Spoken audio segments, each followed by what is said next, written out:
5, 4, 3, 2, 1.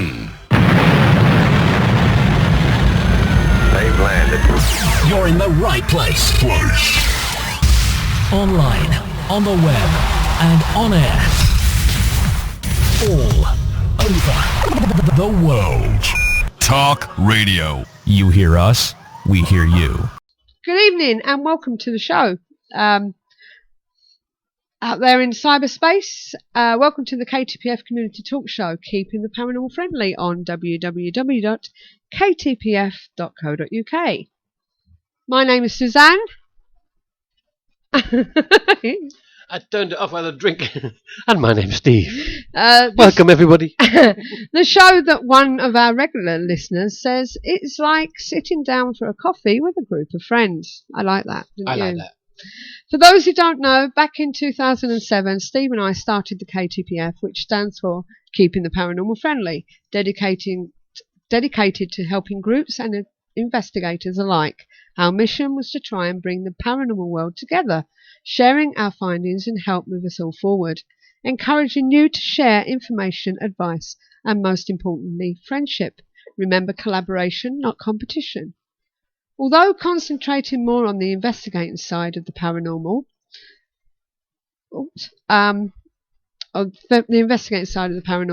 this show incorporates a wide spectrum within this fascinating subject.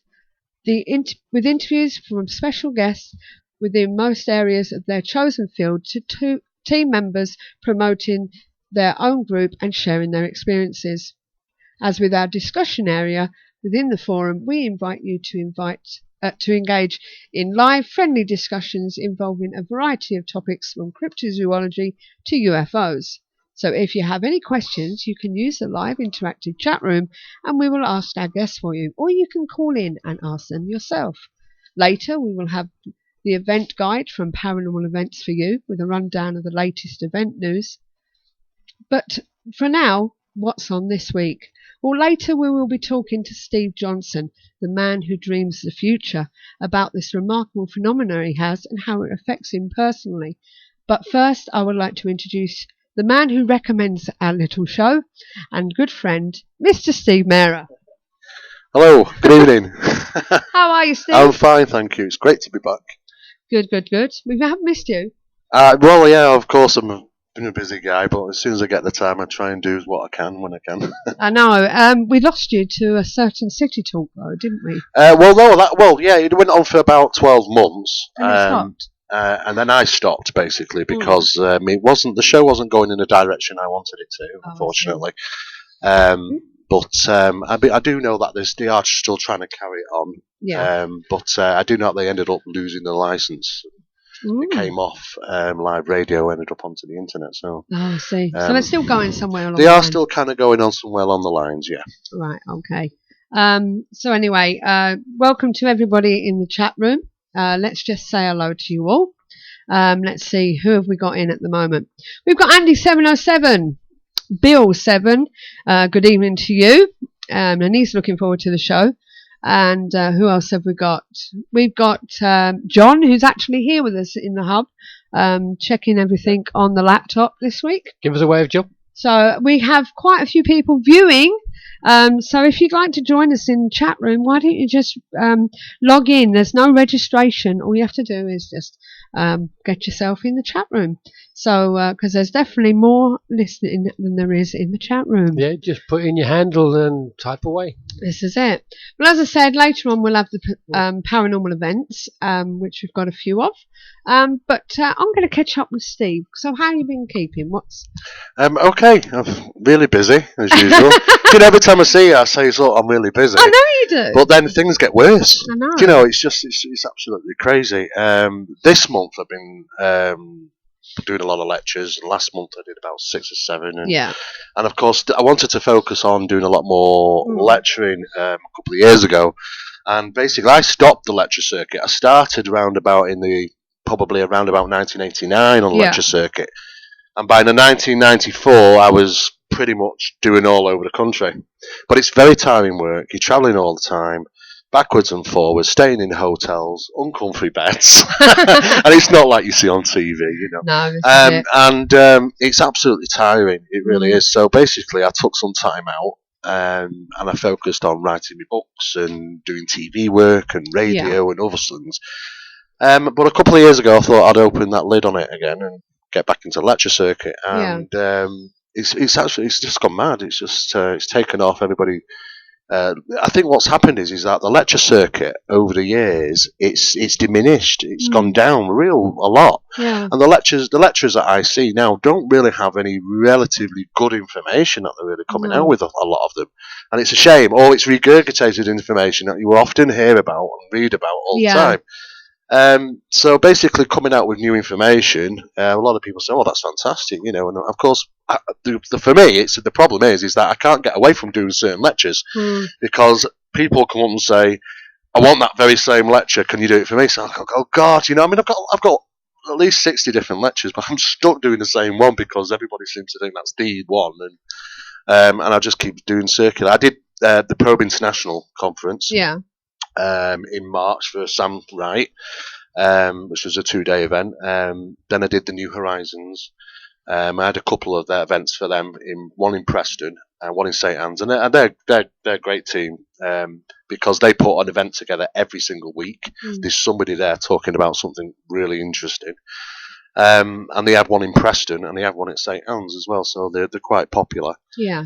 And of course, I've got onto some of the international circuit of lecturers in the UK as well, so I've got quite a few coming up as well.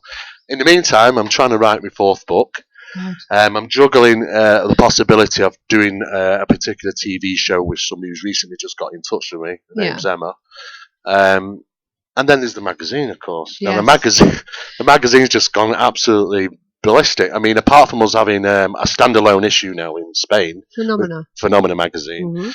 I mean, we have the normal UK one, but we actually have our own editors in Spain now as well, and they actually have their own completely separate issue of Phenomena in Spanish. We've got 10 distributors, which are part of Phenomena magazine, which are distributing in their countries. It also goes to the Kremlin now. We have a reader in the Kremlin. Wow. You know, so it's unbelievable. You don't do things we have over 130,000 subscribers a month just reading the magazine, and it's just gone absolutely crazy.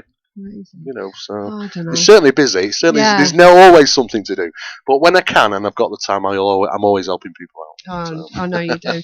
Talking about things being rehashed and stuff like that, we've had problems with the paranormal news, haven't we? So since then, we've been calling it observations. Yeah, so, it's not called news anymore. Over to you then, Steve. How many times have I gone on there and found the same story that I read 3 months ago? It happens. It just keeps going back and back and back.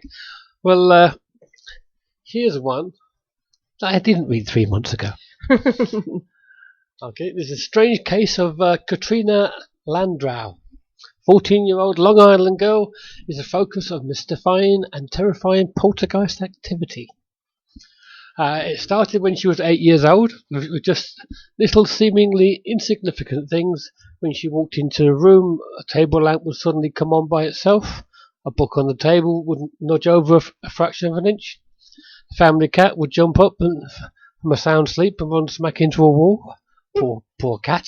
As she got older, such things became more frequent, more dramatic, and far more bizarre. This is the world of Katrina Landau, a 14-year-old 8th grader from an otherwise quiet and normal Long Island, New York suburb. But for the past 6 years, Katrina's world has been anything but quiet and normal. Katrina's home, which she shares with her parents, 2 brothers and a sister, is now plagued with unexplained telekinetic phenomenon. Poltergeist-like sounds, smells, and movements of inanimate objects, and Katrina seems to be the focus of it all. It was just a few things that they could live with, says Katrina's mother Dorothy, rapping on windows, brand jars of mayonnaise going bad, ping pong balls dropping down the chimney, but in the last year or two it's got really out of control. Whatever it is, it's driving us nuts, she says. Wow. I think it'd drive me nuts as well. Have you heard about this then, Steve? Yeah, I know about the issue. By all appearances, Katrina, with her short blonde hair and bright blue eyes, is a typical American teenager whose primary interests are going to the mall, scary movies, and One Direction. Oh, God. Oh, not another one. No wonder. Effect on objects around her, however, are highly typical. In November 2012, Katrina's bedroom, where many explained phenomena has been documented, as the scene of a 3-week-long nightmare. A strange purple jelly-like substance began oozing from the walls. It wasn't just a jelly-like substance, though, as he confirms. It was jelly, grape jelly, and it just kept coming. We didn't know what to do with it all. We had jelly sandwiches around here for weeks. Then we got the idea of catching it in jars and selling it for anybody interested. We still have a few jars left in the basement. Katrina's moods seems to affect the power of the anomalies around her. All I got to say is don't get her mad, says Katrina's 16-year-old brother, Todd. Several weeks ago, the siblings were fighting over who was going to get the last ring ding. I take it that's some sort of biscuit. Being stronger, Todd grabbed the ring ding and took a bite out of it. It incensed Katrina with a fury look in her eyes, glared at her brother, whose face promptly broke out in a mass of swollen pimples.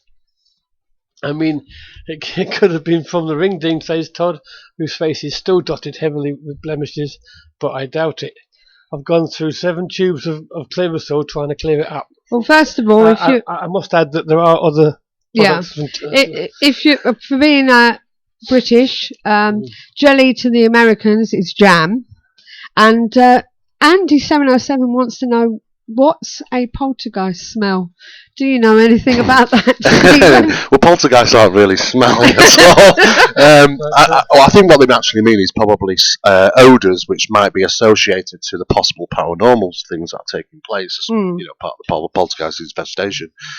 Those smells can be anything from fragrance smells, which can be sort of like lilac and floral type smells, or it can be smoke.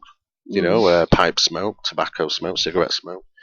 Sometimes, if they actually are referring to bad smells in this case, such as really bad odours, rotten meat type smell, then that's not really good when it comes hand in hand with poltergeist phenomena, as you might know. No, this is it.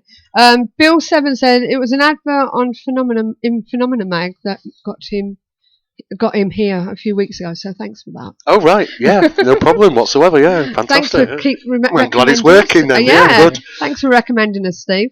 So what's the next one, Steve? Well, I'm going to get confused tonight. Yeah, I know you are. I've been trying to avoid these stories, but this one, to me, just looks like somebody trying to stir it. It was posted in the Ghost Diaries on Wednesday, April 2nd, 2014. A passenger from MH flight 7307 sends photo. Matt had data from Diego Garcia.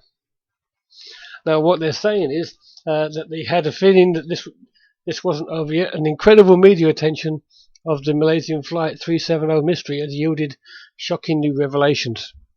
We already knew that the United States had a military base, Diego Garcia, in the Indian Ocean, near where the plane may have gone down.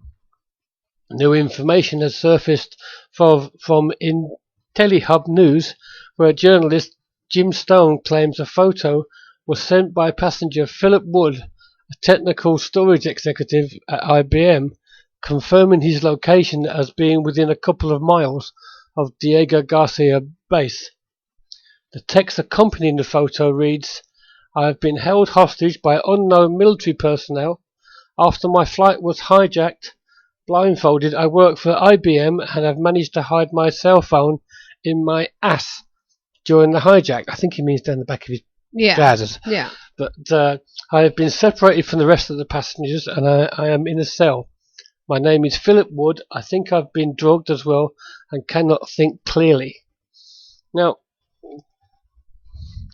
I don't like these stories that are coming out, I'll be honest with you. There are plenty of these. Yeah, I know stories. it's a mystery. To me, this seems to be one of them conspiracy theories. Yeah. But having said that, I think we should wait and actually see what comes through. Yeah. I don't really think anything's going to come to light. No, I don't. I think what they generally say is, if a plane's disappeared after the first 48 hours of not finding it, then it starts to become a real problem. The likelihood of finding it drops drastically.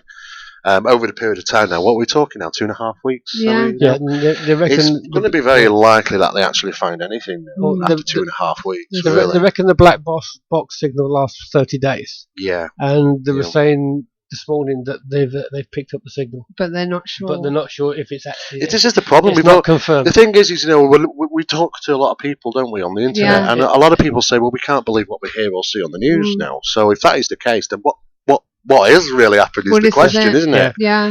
I mean, apparently a Chinese ship has picked up the right frequency in the area, but obviously until they actually find it. Well, it was only a few weeks ago I met with David Boyle. I don't know if you know of David Boyle, but he claimed that they've all been abducted by aliens from the Ashtar Command, and that they're all well and everything, and I was very upset with him regarding coming out with this at a conference, So I mean, you've got to be tactful. You're talking about people and the like. I mean, people are still grieving here. I mean, you've got to be careful what you put out there. Yeah, and saying that, as we said before, we would like to express our heartfelt feelings to those that have lost people. And we hope they're well. We really do. Yeah.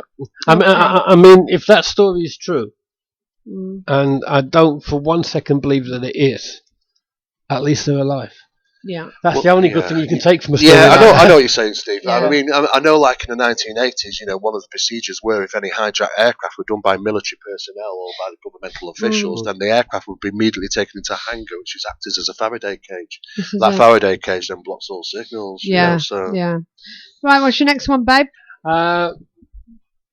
This next one is one I'm hoping doesn't happen to me while I'm driving. Okay. Phantom car passed right through us. Oh dear. Oh god. This was written by Tony M. I was driving down the road with my girlfriend Gloria to visit my cousins in Planada, California. Gloria and I both lived in Merced, California. This happened in June 2013. It was a hot day and we pulled over at a country store and bought a 6-pack of beer. We got back on the road and Gloria popped open a couple of beers. I told her to keep an eye out for the cops. I didn't want to get pulled over. As we drove along, we talked about going out Saturday and what we was going to do. I looked in the rear mirror and saw a black and white car way back there coming out of a turn. I told Gloria to put the beer down and not take another drink because it looked like there was a cop coming up behind us. Gloria looked back and stared for a while at the car. She made a comment about the car coming fast.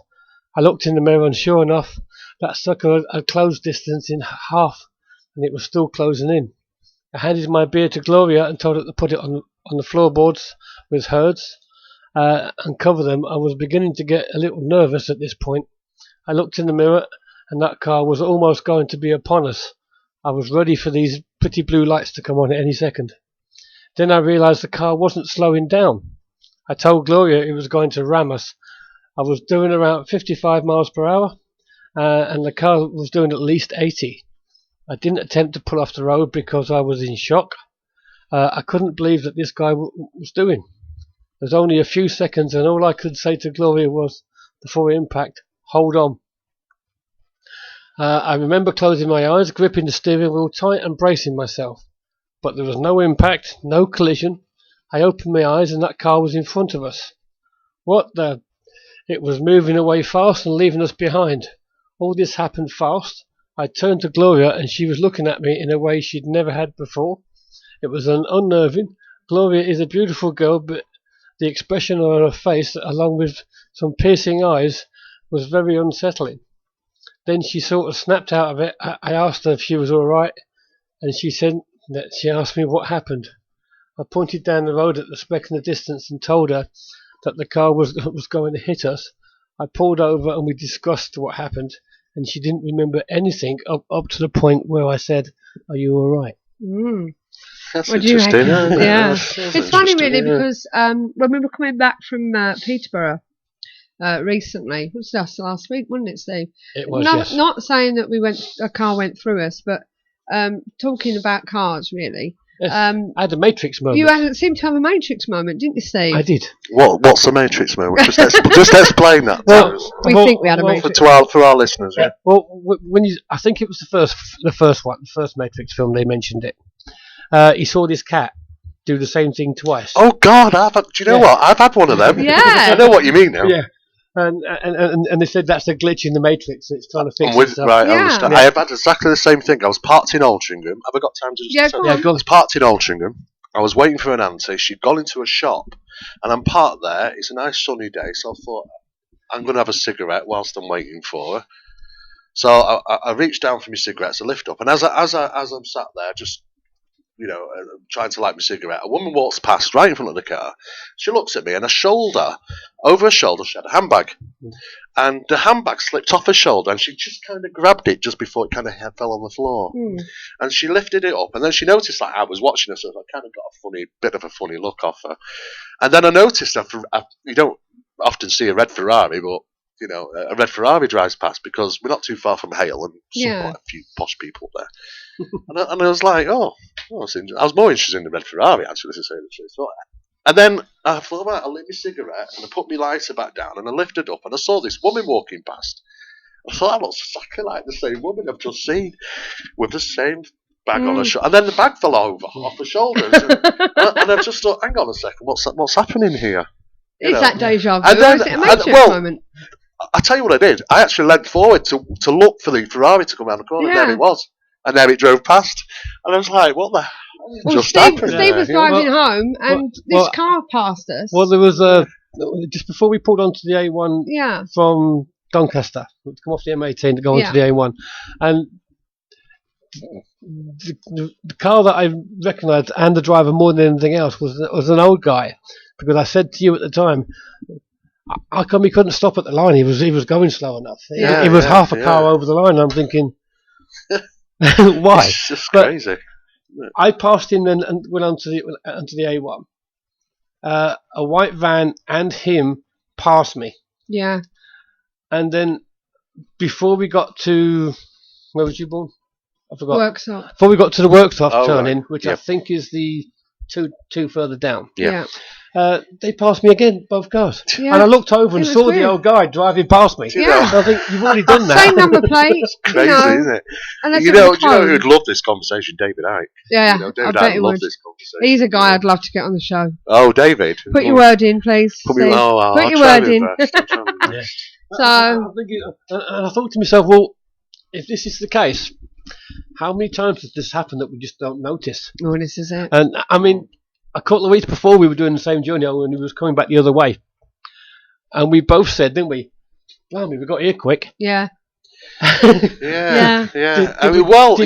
Jump? I suppose if you were to believe that this type of matrix phenomenon exists, it could account for a lot of other type of experiences, be it missing time for one thing, doppelganger type of experiences. Yeah. Time lapses, all sorts of crazy paranormal things could be attributed to it. So it makes you think, doesn't it? Even the box phenomena. Where people can't actually come out, they can see everything around them, but nobody can see them. That's right. Maybe they just actually on the line, so nobody can see them either way. This is it. That is weird. So, is that your last one? No, I have one for all cryptozoology fans. Okay, hurry up then. Chupacabra found alive, according to Texas. Does it say which type though? Because there's quite a few different ones now, isn't there? Is there? Oh yeah, because you've got ones with little wings, that jump, yeah. and then you've got ones which are like a dog. Right, yeah. So this one actually looks a bit like a dog. They reckon it's. The experts say it's canine breed, right? But they don't know what. There is a video with this story. When I put the link, people will be able to see it. But at one point, it seems to be eating with its front feet, and it's like weird. But here we go. April 3rd, 2014, Ratcliffe, Texas. KFSN. A woman in Texas says she's convinced she's found the elusive chupacabra and has the evidence to prove it. But a biologist isn't so sure. Deep in the backwoods of South Texas, you never know what you might be lurking around the corner or in your tree. He saw this strange animal sitting up there eating corn said Jack Stock in Ratcliffe, a small town in Jewett County. Residents are certain they've found a mythical, despicable chupacabra, and this time it's alive. Stock says her husband caught the creature on Sunday night. He called up and came back and look, and I said, Bubba, it looks like a baby chupacabra. Said Stock, with its hairless back, large claws, countless teeth, and a ferocious growl. Many would say the animal fits the bill. You know, I hunted coons 20 years with dogs, and I ain't never seen anything that looked like that right there, said neighbour Arlene Palmer. Palmer says one of the big signs it's not a raccoon is its growl. Coon don't make that noise, or possum.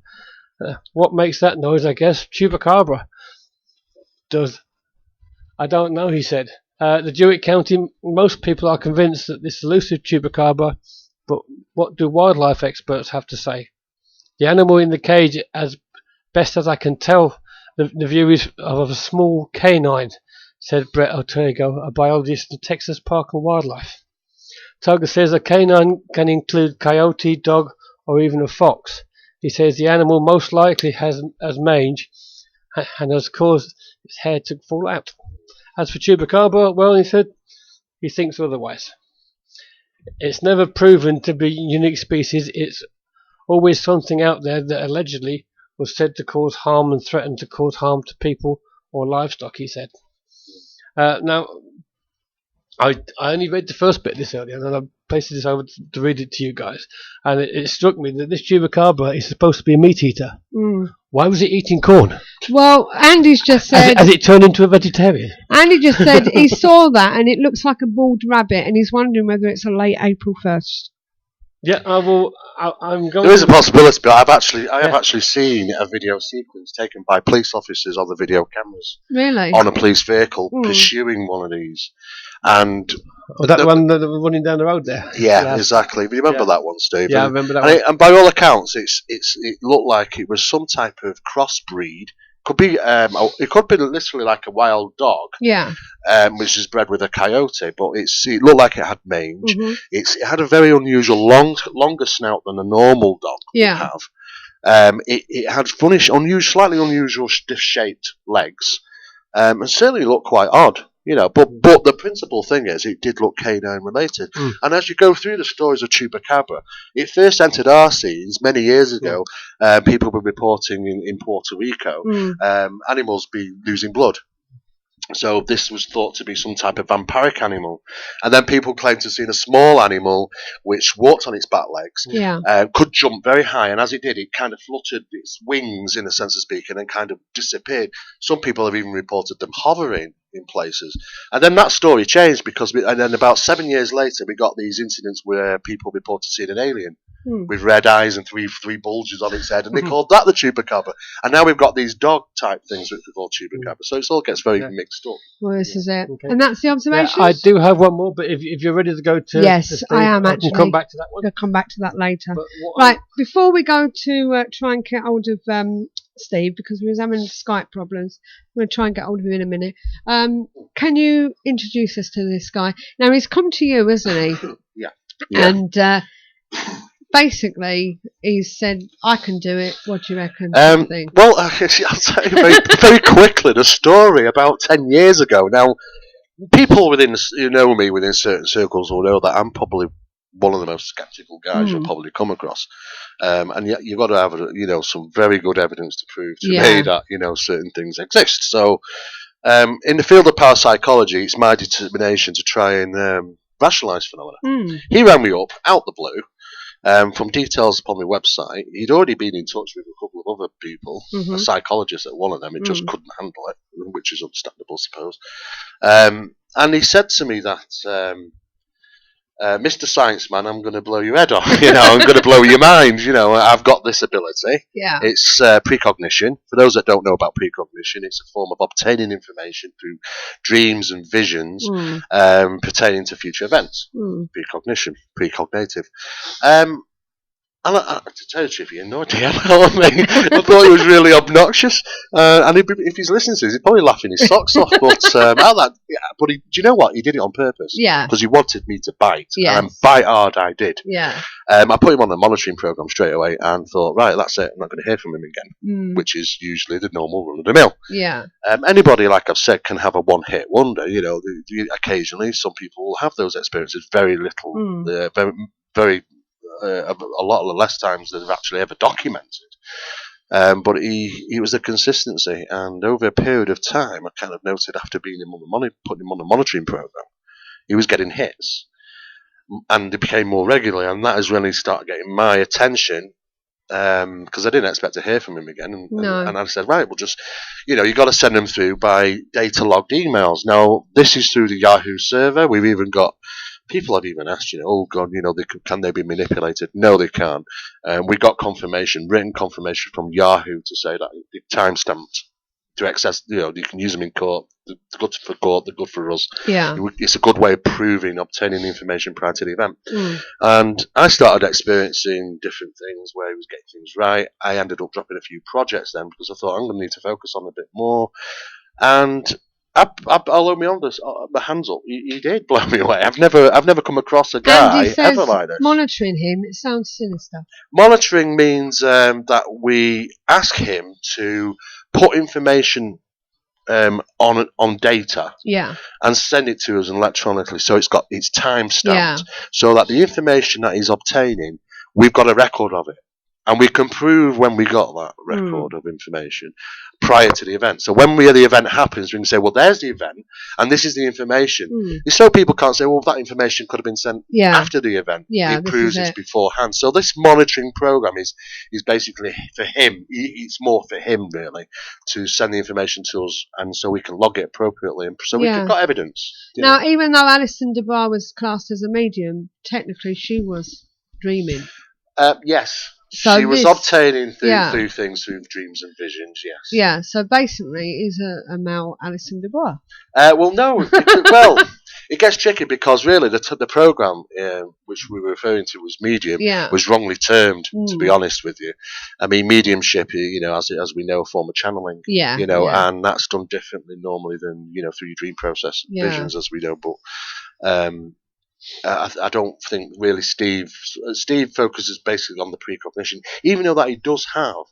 I mean, because people always ask that question. Has he got any other bits? Well, yes, of course he has. But we can't focus on them because it's difficult to prove, as you know. And if we fall into that, then we're exactly the same as all the thousands of other people that say, yes, they've had this information.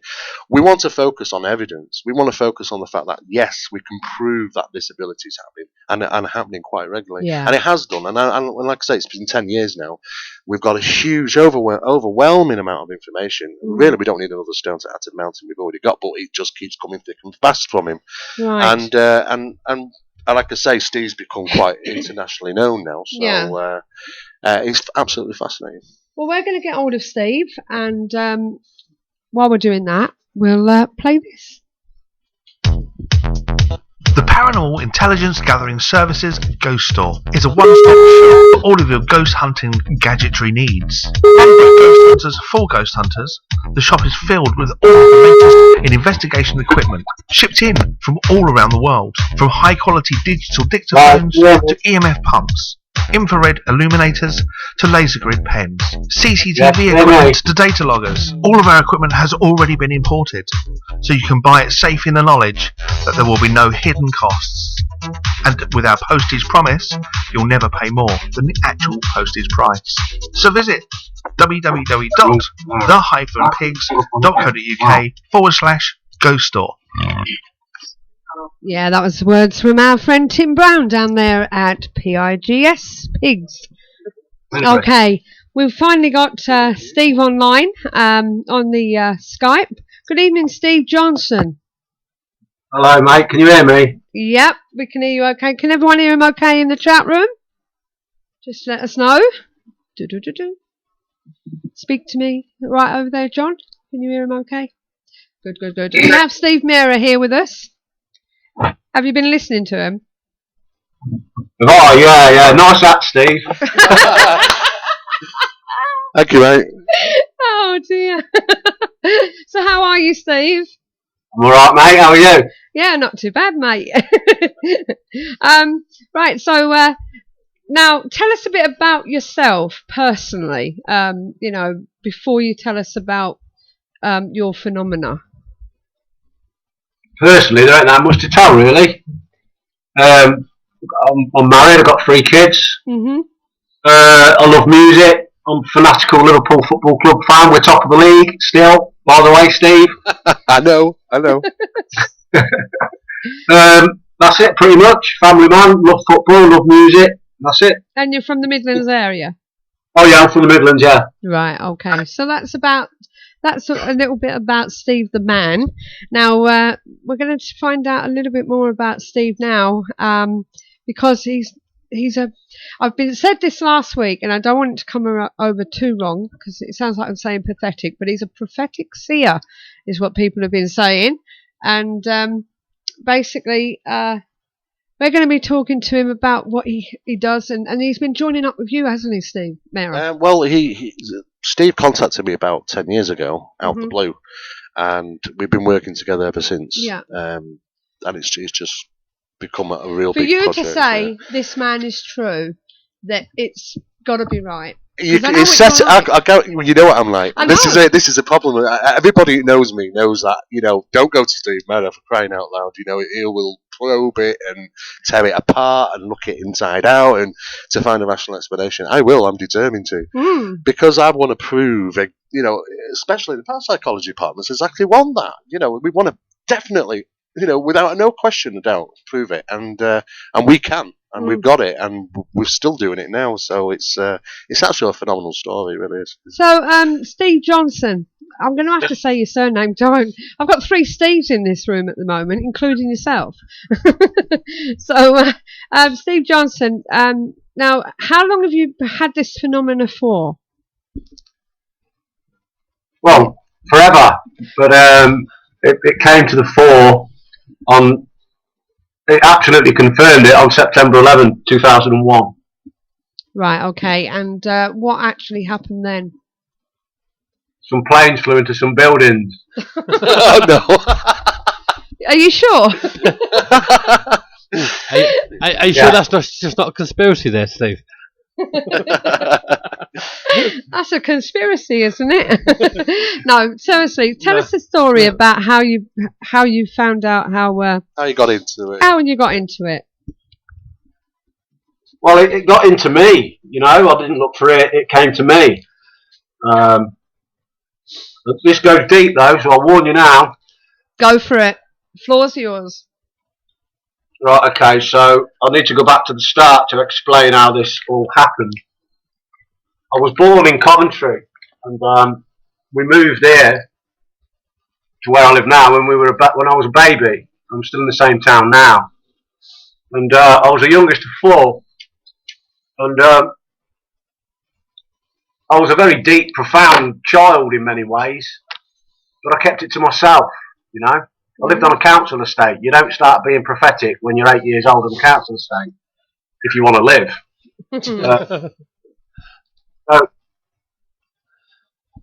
when I was 14, my mum got ill, and I looked after her till she died when I was 15. Because it was easy for me to do. Yeah. I nursed at home, and she died, and my brother's left home. My sister had been gone years because she's 15 years older than me. So I just left with me and my dad. But my dad was a drinker, and I weren't close to my dad. And so at 15, I was pretty much. I was a 15-year-old man. I was 6'2". Had a girlfriend. I was smoking. I was drinking beer. I was in the darts team with my girlfriend's dad. I was, people thought I was sort of 21, 22, and I kind of was in many ways, even though I was 15 years old according to my birth certificate. And then I got a job and started working in a double glazing factory. I was just a normal guy, pretty much. But I had these deep prophetic thoughts, but I never shared them with anybody. And then I met Steph, who I married when I was a couple of weeks before I was 21. Yeah. I left the council estate and we moved across town. I bought my own place, and life was going along swimmingly. I was working 6 days a week. At the weekend, if the Reds were on telly, I'd get a few cans of beer in. I was just a normal guy watching football and whatever, going to work. And then we had our daughter in 1993. But just after we got married in January, because I knew my dad was going to die. I could tell by looking at him that the spark had gone from his eyes. Yeah. So I said to Steph, in typical fashion, my dad's going to die soon, so we need to get married. She's like, all right, okay, is that a proposal? I said, well, it's the best one you're going to get, darling. Let's just get on with it and get married. So we sorted it out in like 3 weeks. January 30th, we got married. And just after, we'd only been married a couple of months, I had a dream about my dad. And so by this time I was like 24, I think. Mm. And in this dream I was walking down the street towards my mum's house, and my dad was with me. And as I got closer to my mum's house, I could see the front door was open, and I could hear like crying. And it sounded like when my mum was ill, in the night when the painkillers had wore off because she had cancer. So I said, Dad, I've got to go. I've got to, it was like my instinct to go and look after my mum. So I've run down the street, I've run in the house, I've run up the stairs, I've gone into my mum's bedroom, but Steph was there giving birth. And as I walked into the room, I caught this little girl in my arms. I'm like, wow, this is cool. I've got this baby girl in my arms. Yeah. So I gave her back to Steph, and I went down the stairs, and my dad was still there. And I said, Dad, I'm a dad. And he went, oh, okay. And we walked up the street, and he said, I've got to go, Steve, and he vanished, and I woke up. I thought that was weird. Wow.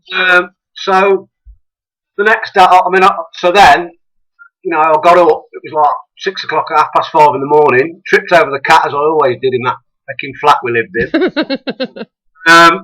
Went to work, got in my van, de-iced it and drove off, went to work.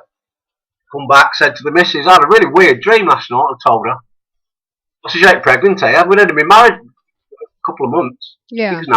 No, of course I'm not. This is good, because we can't afford a baby. And so I just left it at that. Next thing I know, Steph told me she's pregnant. I thought, oh, okay, that was a bit weird. And then, so we had Bernice, our oldest, and funnily enough, Bernice was born.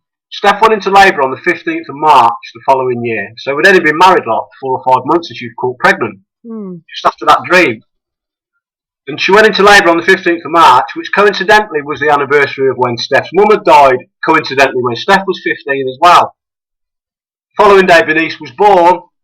The following day, after that, on the 17th of March, so it was 15, 16, 17, on the 17th, I had a day-old baby girl, and it was a year to the day since my dad had passed away. So it was a very trippy time, that was. But I had a daughter, so nothing else mattered.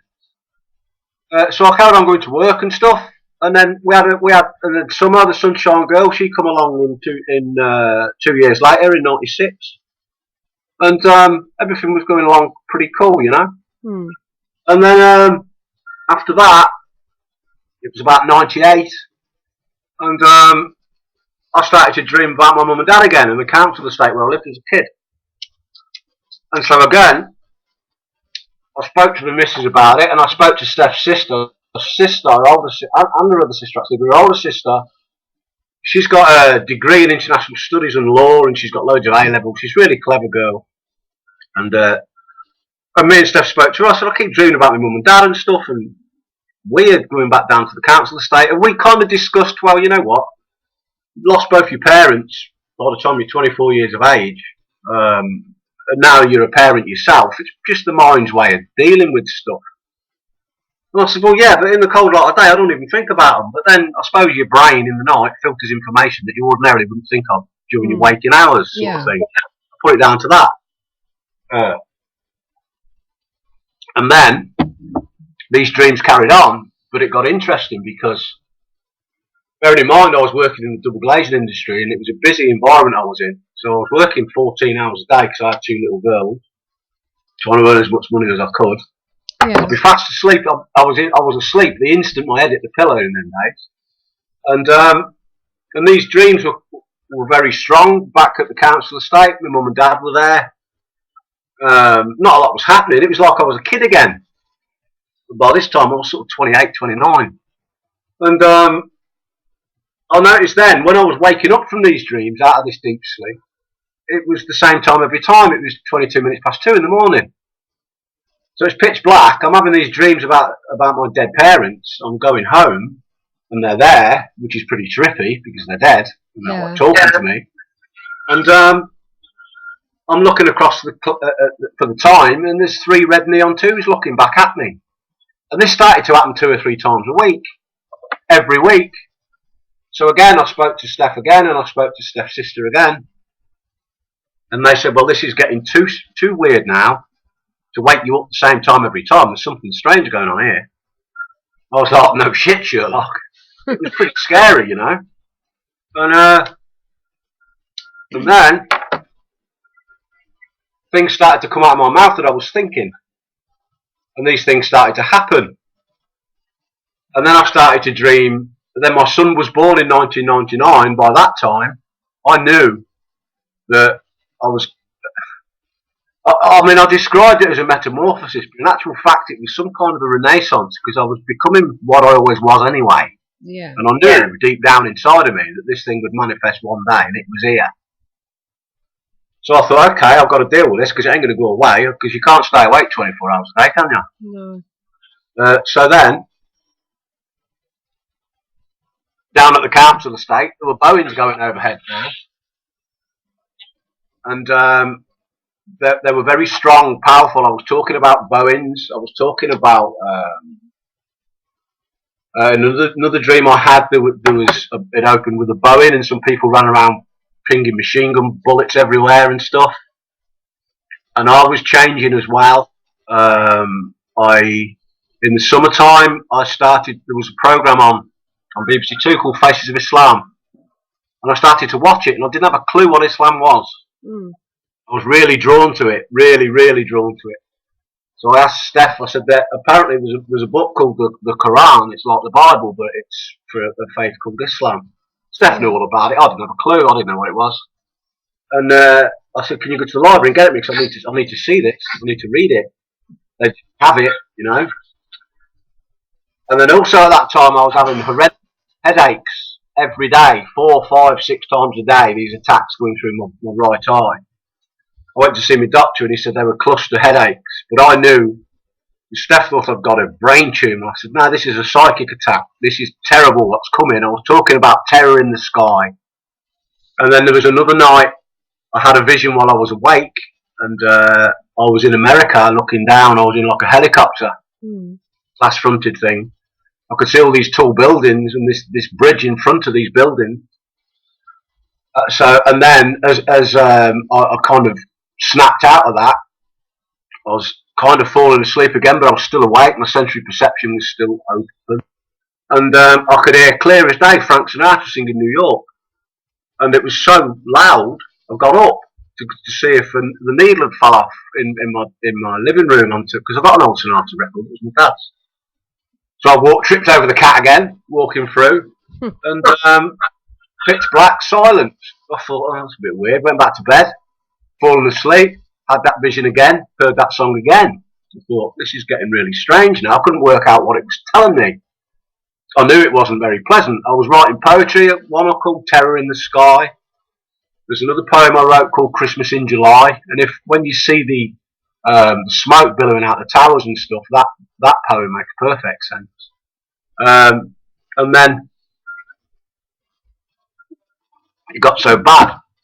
On the 9th of July, on the 9th of September, I took my daughters to go and see Coldplay in Leicester because they were playing a free gig, and my eldest daughter used to love the song Yellow by Coldplay.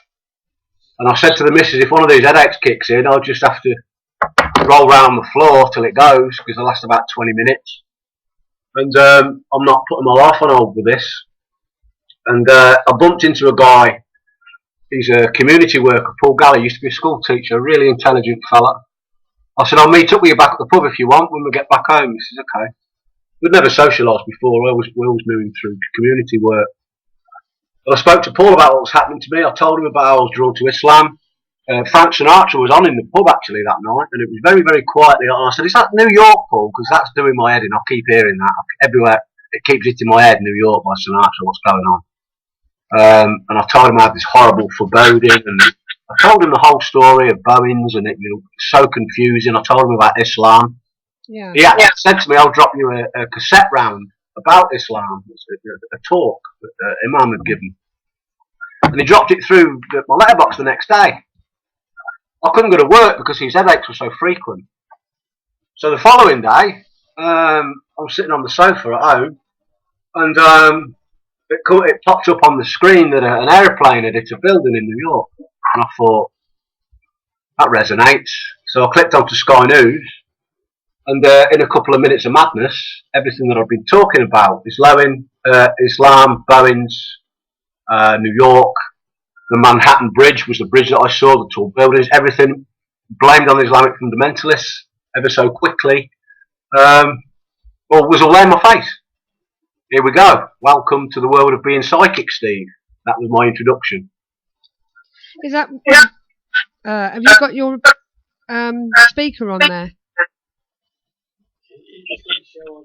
Have you got the show on there? That's better. It's gone. So basically, do you think it is psychic? Is that what you're saying? Sorry, you'll have to say that again. I didn't get that. Do you think it is psychic? Is that what you're saying? Well, I think it is. I know it is. Right. Okay. The reason why I say that is because most people, when they think psychic, they're thinking medium and things like that, aren't they? But I don't think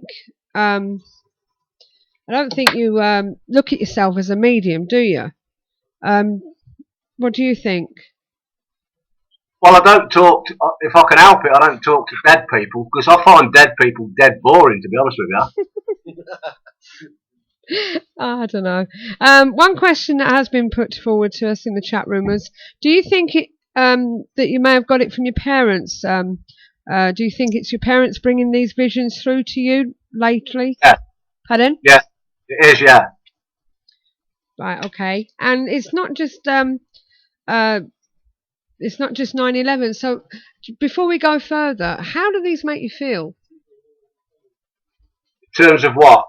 When you get these dreams, and I envisage you waking up in cold sweats and stuff like this, and the feelings that you feel. In the early days I did, yeah. Yeah. But now it's normal. You see, another thing, what people don't understand, when something's coming, okay, and people are going to grieve, and it's terrorism, or lots of people are going to die, or whatever, I feel that grief before it comes. Yeah. I grieve for people I don't know, have never met, and it hasn't happened yet. But it's grief that I feel as well as what I see. I feel it as well. That's difficult. Yeah, Steve, we've been asked if you've got any other people in the family that do this sort of thing, or are you the only one? I'm the only one, yeah. Right, okay. One question that is in the chat room is, how does he actually know it is? I don't know, I missed that bit. How do you define actual knowing from assuming? Actual knowing what from assuming what? What's happening? I'm assuming. How do you define that? What you're getting through is you knowing it's happening, or is there an element of assuming that's what it is before it happens? Did you get that?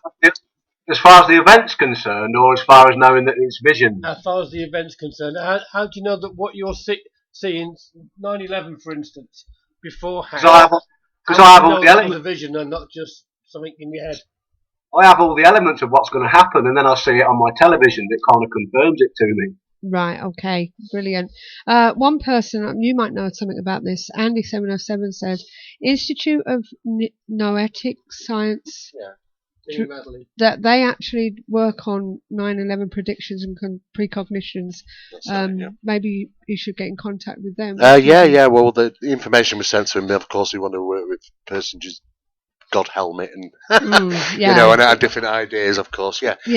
We're trying to lead away a little bit from the fact that it's not about its explorative nature in the parapsychological sense of trying to find out what brainwave activity is taking place. We're at the point where we're fundamentally providing evidence to parapsychological departments around the world of the consistency of these events, because parapsychology knows precognition exists. That's why parapsychology exists. If it didn't exist, it would have nothing to do, so we won't be there. No. So, but it's the consistency. It's usually very, very rare, far between. And I'll be honest with you, I don't know anybody else who's got the consistency record, and I'm talking about in the world here, because I've talked to parapsychologists all over the world in regarding the huge amount of data. And we've got 10 years, of this information. And as we go through, we'll give you an example just so I can show you how that sort of happened. Yeah. Well, obviously, after the 9/11 incident, Steve decided, obviously, to try and seek out, what was he going to do with this and get this information out. And that is where it got really interesting. Right. So, what happened after the 9/11 dream, Steve Johnson? It carried on. Okay. More events, more dreams, more events. It was clear that this thing wasn't going to leave me alone. So I thought, okay then, I'm going to take this on and I'm going to prove this, because I know how cynical people can be. And I also know there's loads of nutters around spouting all kinds of stuff. Yeah. I'm not a nutter. I'm in your face, as you can probably tell. Oh, yes. So what I did then, it just so happened, it was in 2003. I was watching. Well, I wasn't actually watching. It was just on. The This Morning show. Yeah. That was on, and they had a girl on there, Russian girl, speaking with an interpreter, and she was apparently gifted. She can see into your body and see ailments, things that are wrong with you, whatever. And that caused a bit of a stir. But then a day or so later, because the game that Steve's in, he'll tell you this: parapsychologists, a cynical bunch. Some of them are pretty cocky as well, And they had the paranormal expert on the day after this girl had been on. They ripped her to bits. And I thought, that's a bit out of order, because she can't speak English. And then they had on David Icke.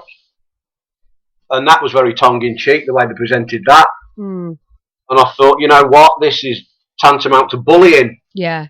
So I thought, I'm going to phone you up and I'm going to bully you. So I phoned them. And I sent an email through to a girl called Lisa. Now, Lisa's still my mate now, as it goes. And she's the news editor there. Yeah. Works for the scene. And I said to her, you're interested in paranormal stuff, I see what you've just put on. I says, I'll come down there, I'll blow your head away, darling. And it just so happened at that time, I've been having some visions again. Yeah.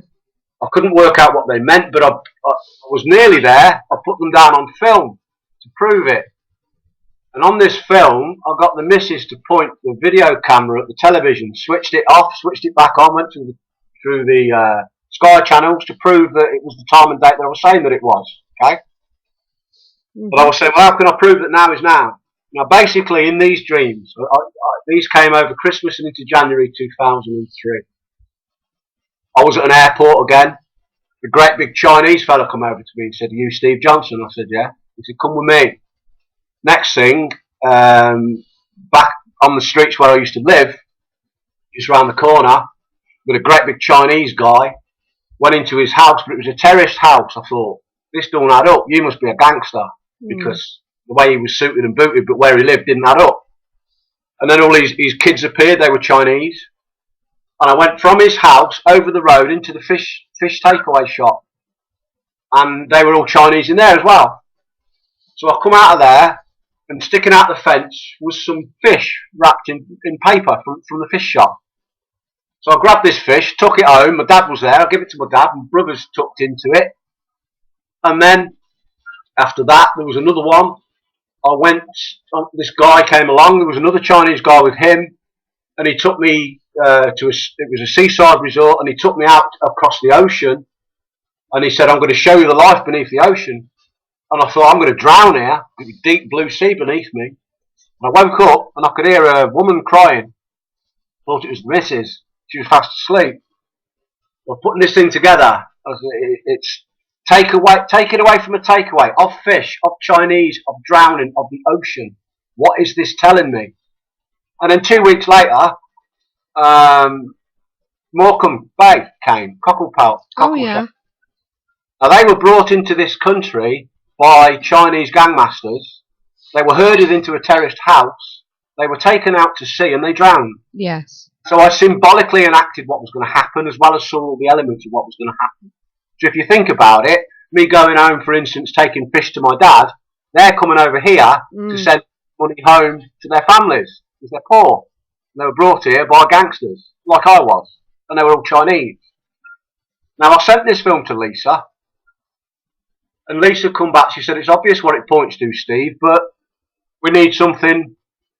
It's already happened. We need something that hasn't happened yet. I said, well, but film was made provably. Get your people all over it if you want. Get forensics on it. It's authentic, you know. She said, well, but we still need something. I said, okay then. Now there was some elements in that film that I hadn't worked out. So I played it back and I thought, okay. So I concentrated and I thought, right, what am I being told here? So I phoned Lisa again at ITV, and I phoned a guy called Sean O'Neill who worked for Cactus TV, who are basically Channel 4. They make loads of productions for Channel. They're massive. And I said to them, well, what's left on this film? If you look back at it, what I've worked out as well from what I can feel, you need to look for Manchester. You need to look for Liverpool. You need to look for a fish takeaway shop. And you need to look for Asians, and I'm feeling this is kind of terrorism linked. So I told Lisa this, and Lisa says, okay then, that's fine. Now bear in mind she's a news editor. Yeah. 2 weeks later, Steve spat his tea all across the room. Because out of Steve's television up there in Manchester, the old Bill had been to a fish shop in Manchester and nicked a load of Asians who were living above it, who allegedly were planning to target the Manchester United-Liverpool game with terrorism. So I got that bang on the nose. Wow. And that went to a news editor who sees the news before I. So I phoned her back. I said, did you see that, Lisa? She says, oh yeah, I saw that, yeah. I said, I bet you thought of me as soon as you saw it. She goes, yeah, I did actually, yeah. I said, so what we're going to do then? That's it then, I'll give you what you asked for. What we're going to do? She said, we can't frighten the public, Steve, we can't touch you. No. I said, what? But you get people on there and bully them. And I'm coming to you. I'm bullying the bully, and you won't do anything with me. We can't stop the public, she said. Well, okay, fair enough. So then I thought, what I need to do then is find a professional filmmaker who's going to listen to what I've got to say. So then I went to the local library and I got an A4 sheet of paper, and on this A4 sheet of paper was literally hundreds of production companies, their names and their phone numbers. Yeah. So I phoned one up at just random, and I was drawn to the company name. It's a Martis, and the guy that answered the phone told me Martis is Amore, love in Latin. And also, his address was listed as Tadworth, and I live in Bedworth. I thought, that'll do, I'll phone them. And the guy answered the phone, and I told him what I've just told you pretty much. And he said, that's interesting. And as it turned out, back in them days, between my dining room and my living room was some big glass door. The sun was shining through the house, and I could see some images in the door, in the glass, like it was more like watching TV, but the television wasn't on. So I said to this guy, and he was ever so posh as well, poshest man I've ever spoken to. I said, I've got some stuff here for you actually. He went, oh, okay, what? I said, I see a little boy, he's about 8.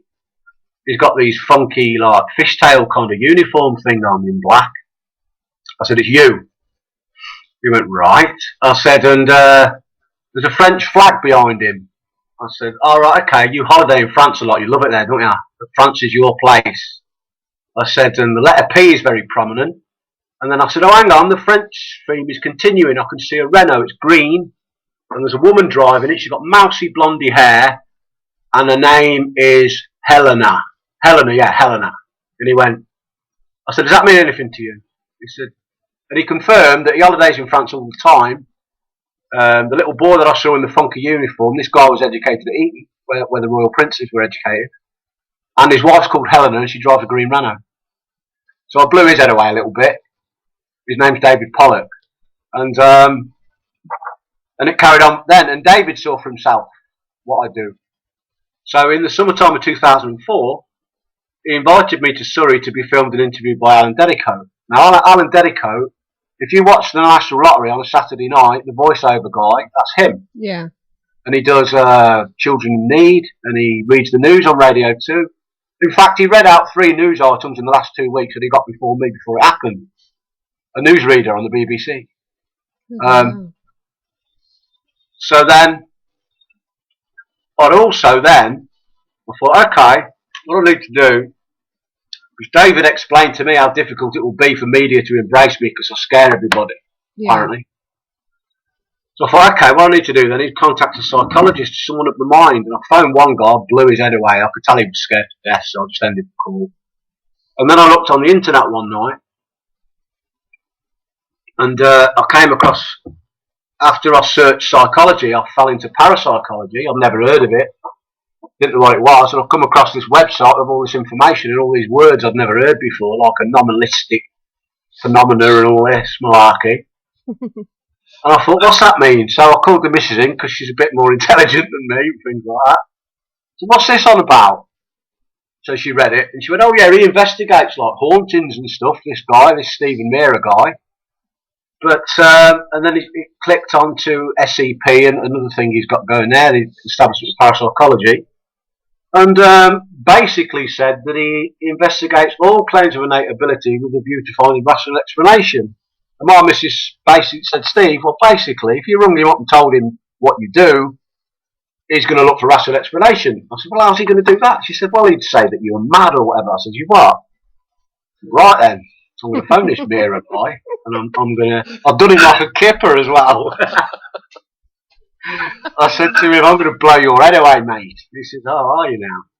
And I could tell, I thought, right, somebody of science who's as thorough and as cynical as Steve is, in a lot of ways, I thought, right, you're having it. I'm going to prove this to you. The very bloke who looks for his rational explanation, I'm going to blow your head away, mate. And he says, okay then. So I did.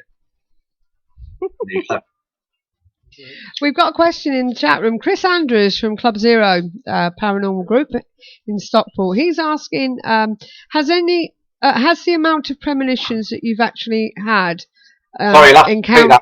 Sorry, can't you hear me? Sorry.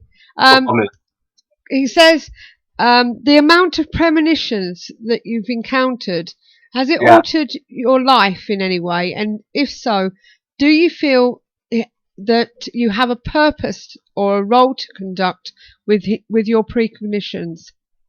That's a great question, by the way. Yeah, it's changed me completely. Because, I mean, in many ways, years ago, I was similar to Steve. Obviously not as intelligent as Steve is. I haven't got them sort of qualifications. But if you'd have said if someone had come to me and said, I can see the future, I have visions of the future, the first thing I would have said was, well, prove it to me then. And so, yeah, it's fundamentally changed me. Completely changed me. Yeah, absolutely. How does your wife feel about all this? How do you feel about all this, Steph? How are you, Steph? Yeah. How do you feel about it all? Well, you get used to living with it, don't you? I mean, it's been going on years and years, so it's just a way of life now. It's just the way we live. How did you feel about it in the beginning? Yeah, that was difficult because obviously we had the children were very young as well. We also had, a lot going on. Yeah. So, it was difficult. And it was hard because you don't understand it then. Mm. It was piecing things together and thinking, well, maybe it is, maybe it isn't. And just the not knowing. But I think, obviously when you gone through it so many times, you become better at handling things. Yeah. Yeah. Well, Steve Mera, you took the guy on. I did. Do you know, I don't regret it at all, not at all. And you couldn't debunk it? Well, you know, the problem is that when he initially contacted me, like I say, he came across in a certain way, and he played me quite well because he knew I'd bite down, and I did bite down hard. And I said, right, I'm going to prove this guy wrong.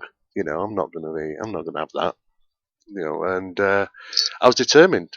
I've actually worked more thoroughly on his than any other case. Really? Because I've damn well wanted to find it. You know, I wanted to prove him wrong in the early days. You know, I thought after going through the information, I'd read it again. I said, I will find something on this guy. So he's flummoxed you, basically. Absolutely has, and it wasn't. You know, it didn't take long really until it caught my full attention, and then after a period of 2 or 3 years, I started to, see the same sort of patterns within the same sort of information.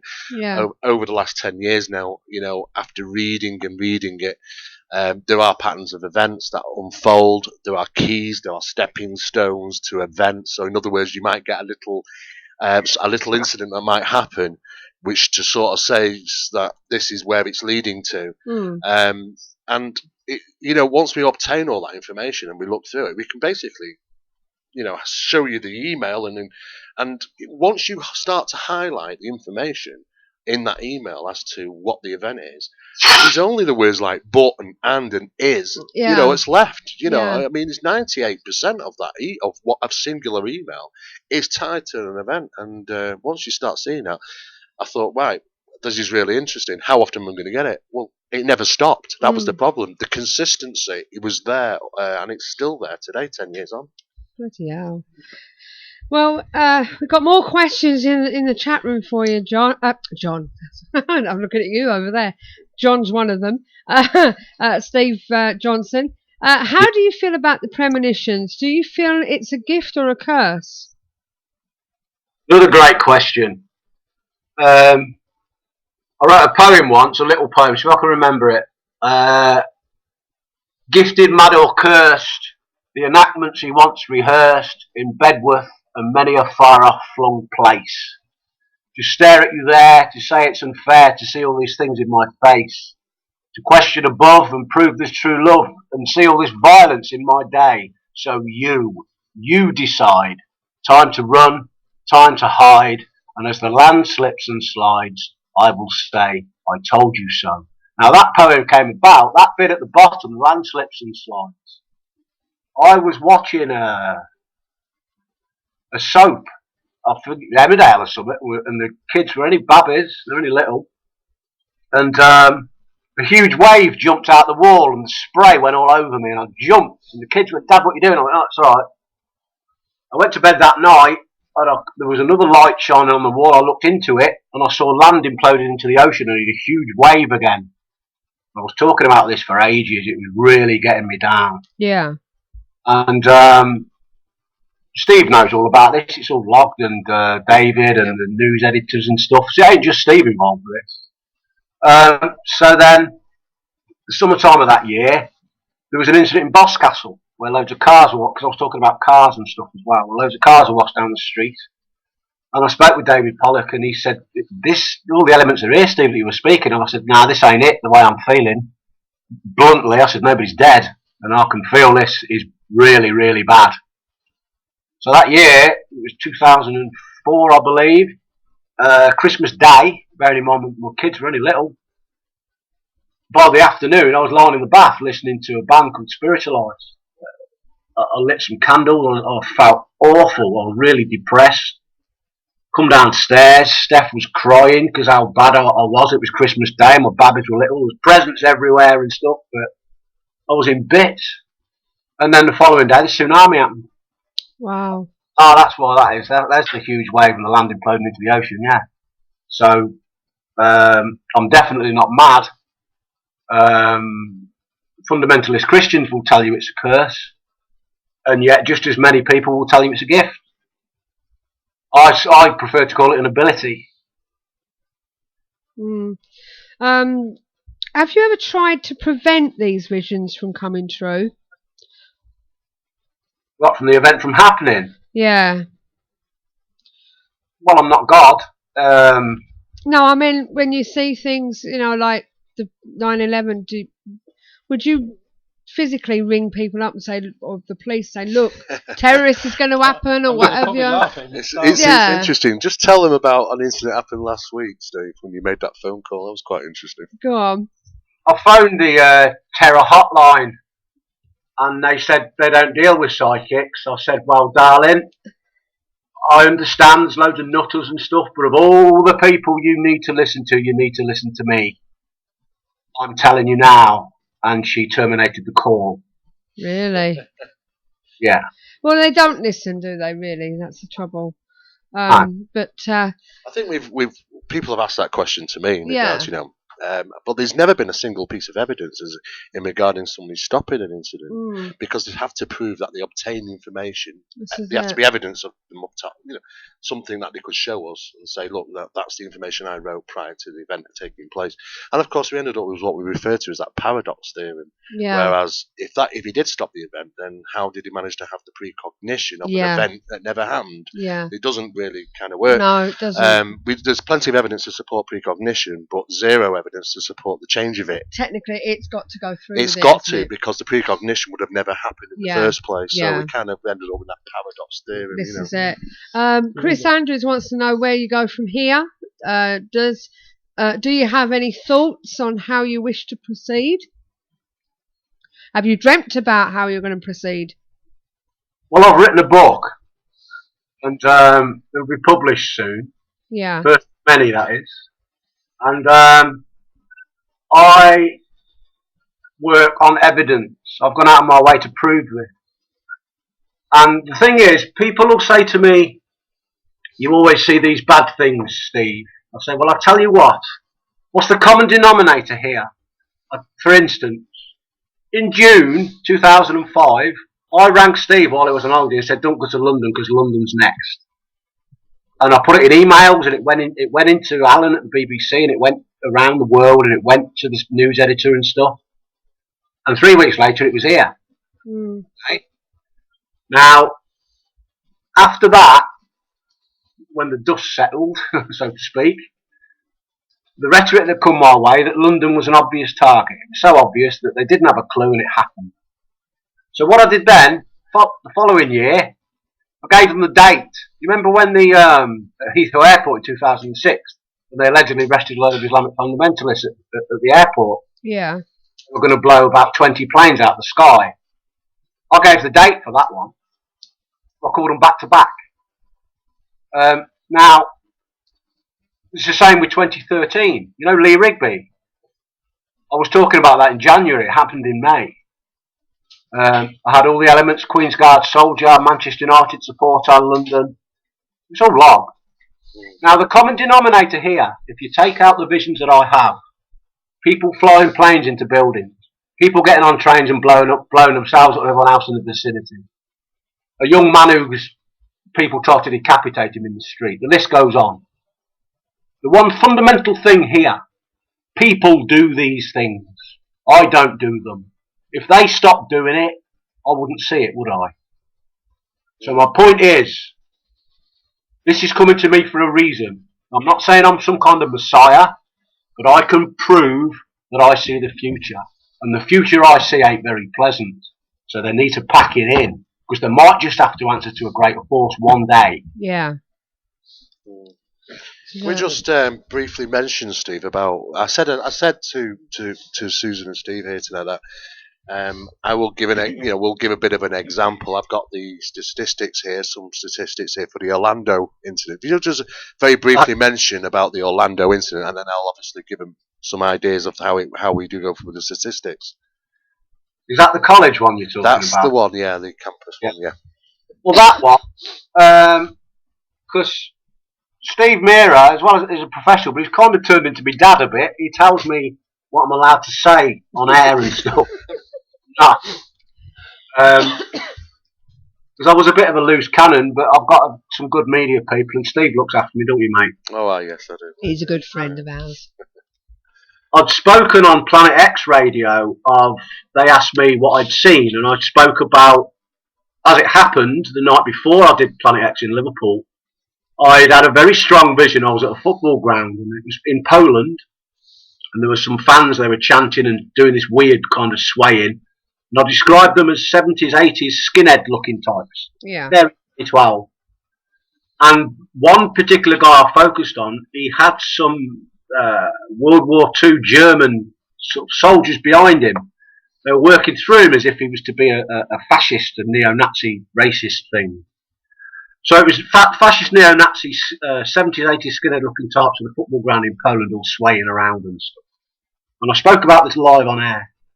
And 3 weeks later, there was an undercover documentary or panorama called Stadiums of Hate. And they showed the exact scene, and the camera actually panned into the guy that I described, and they were neo-Nazi fascist Polish fans.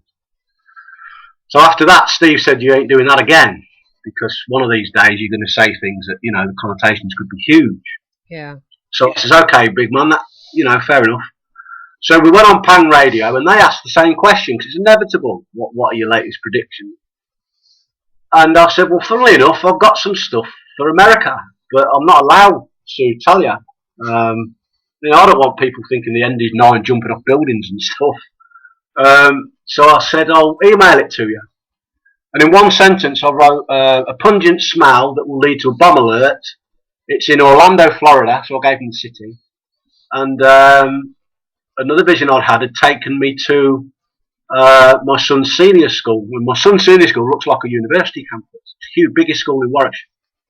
So I said, Orlando, Florida, a school campus type area, a pungent smell leading to a bomb alert and evacuation. And I sent this mail in the morning before I took my girls to college, come back and switched on the internet. And a mate of mine said, "You seen this, Steve? The news had broke. The Orlando Sentinel over there, 5,000 miles away from me, announced that there was a pungent smell that led to a bomb alert and evacuated a college in Orlando, Florida." So I got that one bang on. I wrote the headline. Yeah. And obviously, when we get that information emailed to us, we have to run statistics, because everything about looking into chance factors and target hits is we look at the chance factors of how can they obtain that information. Is it by chance alone? So, I've wrote some statistics down. So I've just got here. I'll give you just a brief example. This is just one event. Yeah. Okay, out of 12,000 we've got. Yeah. Let me get me going blind. I'm going blind. Let me get my reading glasses on, and I will tell you what these statistics came to, because it's. While he's doing that, let me just ask you this question. Ace Paradox, welcome, Paul. Nice to see you in the chat room. Asked whether you've tried psychometry, sensing visions or informations from an object. No. That's a plain and simple answer. He's got his glasses on now. That's exactly it. That's Steve will tell you exactly as it is. Okay, so we looked at the first thing was for us, which was really interesting, is that he mentioned the country. Yeah. United States. Okay, there are 194 countries in the world. It could have been any one of them. Yeah. Okay, so we said a total of 194 countries. Then he mentioned the city. Not only did he mention the country, he mentioned Orlando. Yeah. And that's only one city in the US, which consists of, I think there were 30,422. That's 30,422 cities in the United States. You pick the right city. In colleges in the US, there are 7,690. Yeah. There are 24 colleges in Orlando. So we calculated the odds, which was 1 by 194, 1 by 30,000, 1 by 24 equaled 139,680,000 to 1 chance. Yeah. So in other words, 139 million. I just said 139,680 to 1 chance of getting the correct information on all those statements said. And it wasn't just one statement. No. There were 4 statements within that which all hit target each and every time. Statistics are a wonderful thing. We all live by them. Oh, yeah. Just to give an example on statistics, we know that the UK National Lottery is, 13,983,000 to 1. So it's almost 14 million to 1 on the national lottery in the country. We say 1 in 10,460,000 people will crash whilst flying in one of the most top 10 airliners. Yeah. Chance of having quads is 1 in 442,000. Yeah. Chance of becoming an astronaut is 13,200,000.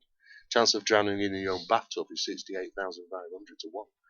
So, even if you wanted to become an astronaut, that's 13,200,000. The statistics on Steve's here is 139,680 to 1. So, there's no way it can be a chance factor. No. And of course, what we've got is records of these over and over and over again, hundreds and hundreds and hundreds, the same thing, proving the same thing. And of course, what we've done is we've distributed these to different people, parapsychology units, which have looked around the world. And of course,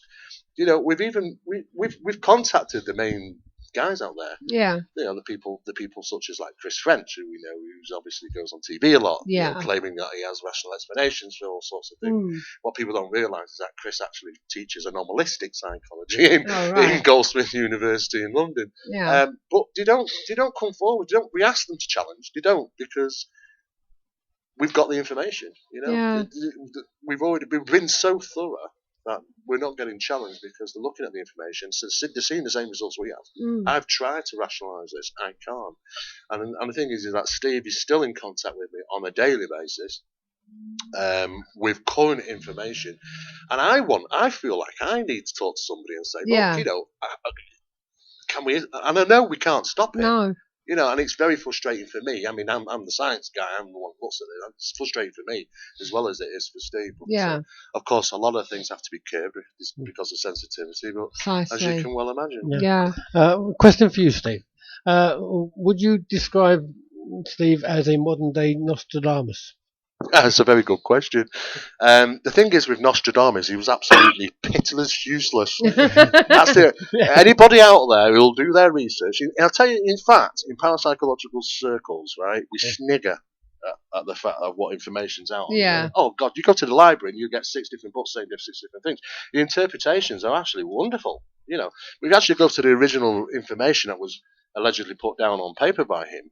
They were ramblings, absolutely, and they made absolutely no sense. But for what people thought he was, for what at that time they thought he was, but a lot of these, we went through the top 10. The parapsychologist units have gone through the top 10 leading ones in the country, and throughout the world.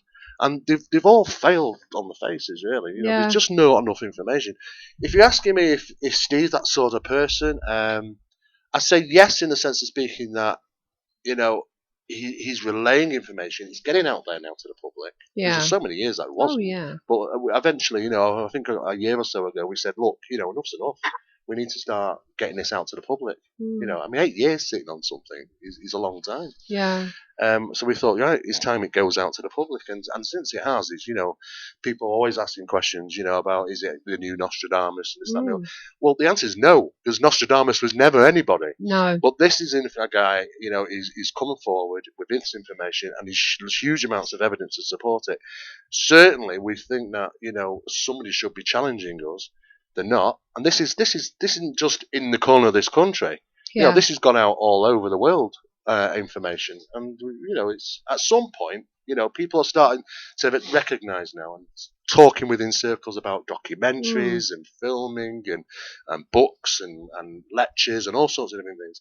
But it all falls down to one thing: is that there are people out there who do have abilities. I don't come across any of them that are quite happy to consistently contact a parapsychologist. They walk away from parapsychology departments. They don't come knocking on our doors. No. And for this guy to come knocking on my door tells you one thing straight away. He was looking for the evidence, and which most people won't do that. No. So this is it. And he's got it. Steve Johnson, question for you. You mentioned earlier that you was talking to this guy. Was it Dave Pollock? And you were saying about Helena. You're not exactly a fortune teller, are you? Would you actually be able to go to somebody and say, or give somebody a reading of some kind? If I wanted to, yeah. You think you could? Now, obviously, there's football-related questions even though they're only kidding. But Chris Andrews, and you can't be biased on this, Steve, would like to know if City are going to win the title. Do you ever? But saying that, do you ever? His question previous was, have you ever had visions of your own future? And if so, does it affect you at all? Have you ever dreamt that? Have you dreamt Liverpool's going to win the title or anything like that? Right. Okay. Here's a little story for you. Okay. In 2005, Liverpool were playing in the European Cup final, and we were playing the best team in Europe at that time. And at half time, we were 3-0 down. Now, I'd had a vision, okay, that I was in Liverpool and I was walking through the streets of Liverpool and I came across some Liverpool supporters in the front garden singing "You'll Never Walk Alone." So I joined in, and they'd got their shirts on. So I thought, okay, all right, what's that telling me? And then, so we're 3-0 down against the best team in Europe, and it's the European Cup final. I phoned Steve at half time, and I said, we need 3 goals to win this game, not 4, and we're going to get them, which would suggest that it's going to go to extra time, there'll be no goals in extra time, and it will go to penalties and we'll win on penalties. And that's exactly what happened. And then I saw the Liverpool supporters in the stand with all their shirts off, singing "You'll Never Walk Alone." I thought, Now at that time as well, I've been having a lot of dreams that eventually, just a couple of weeks later, pointed me to London 7-7. Okay? Yeah. Now, just after Liverpool had won the European Cup and I'd gone and got my tattoo, I went, because my daughter was so good at football when she was a baby. She played for Coventry City and she had trials for England when she was 12. And so I come from a footballing family. My boys were called Robbie after Robbie Fowler. And anyway, they were playing in a football tournament, and I went along to this tournament.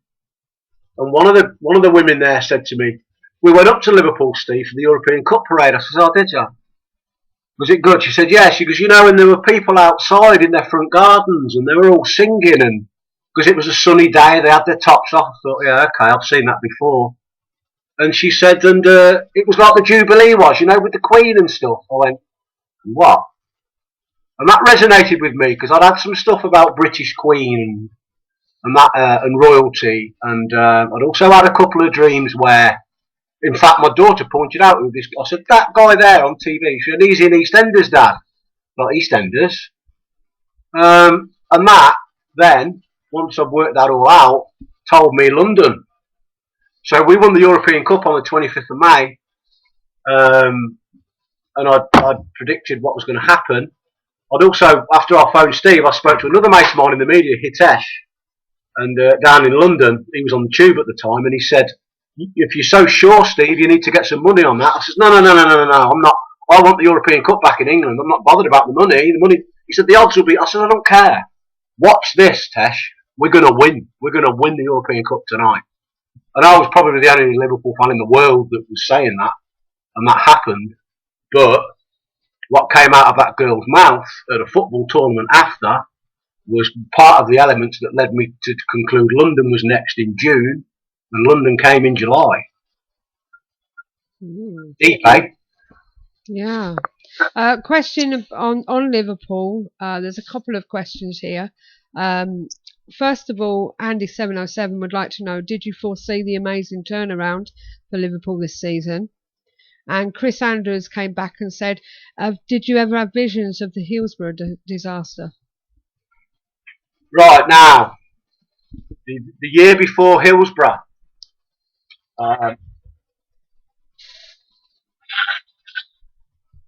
because Coventry's just up the road from me, my dad was a Coventry City fan, and anybody who knows football will know that after 104 years in 1987, Coventry City won the FA Cup.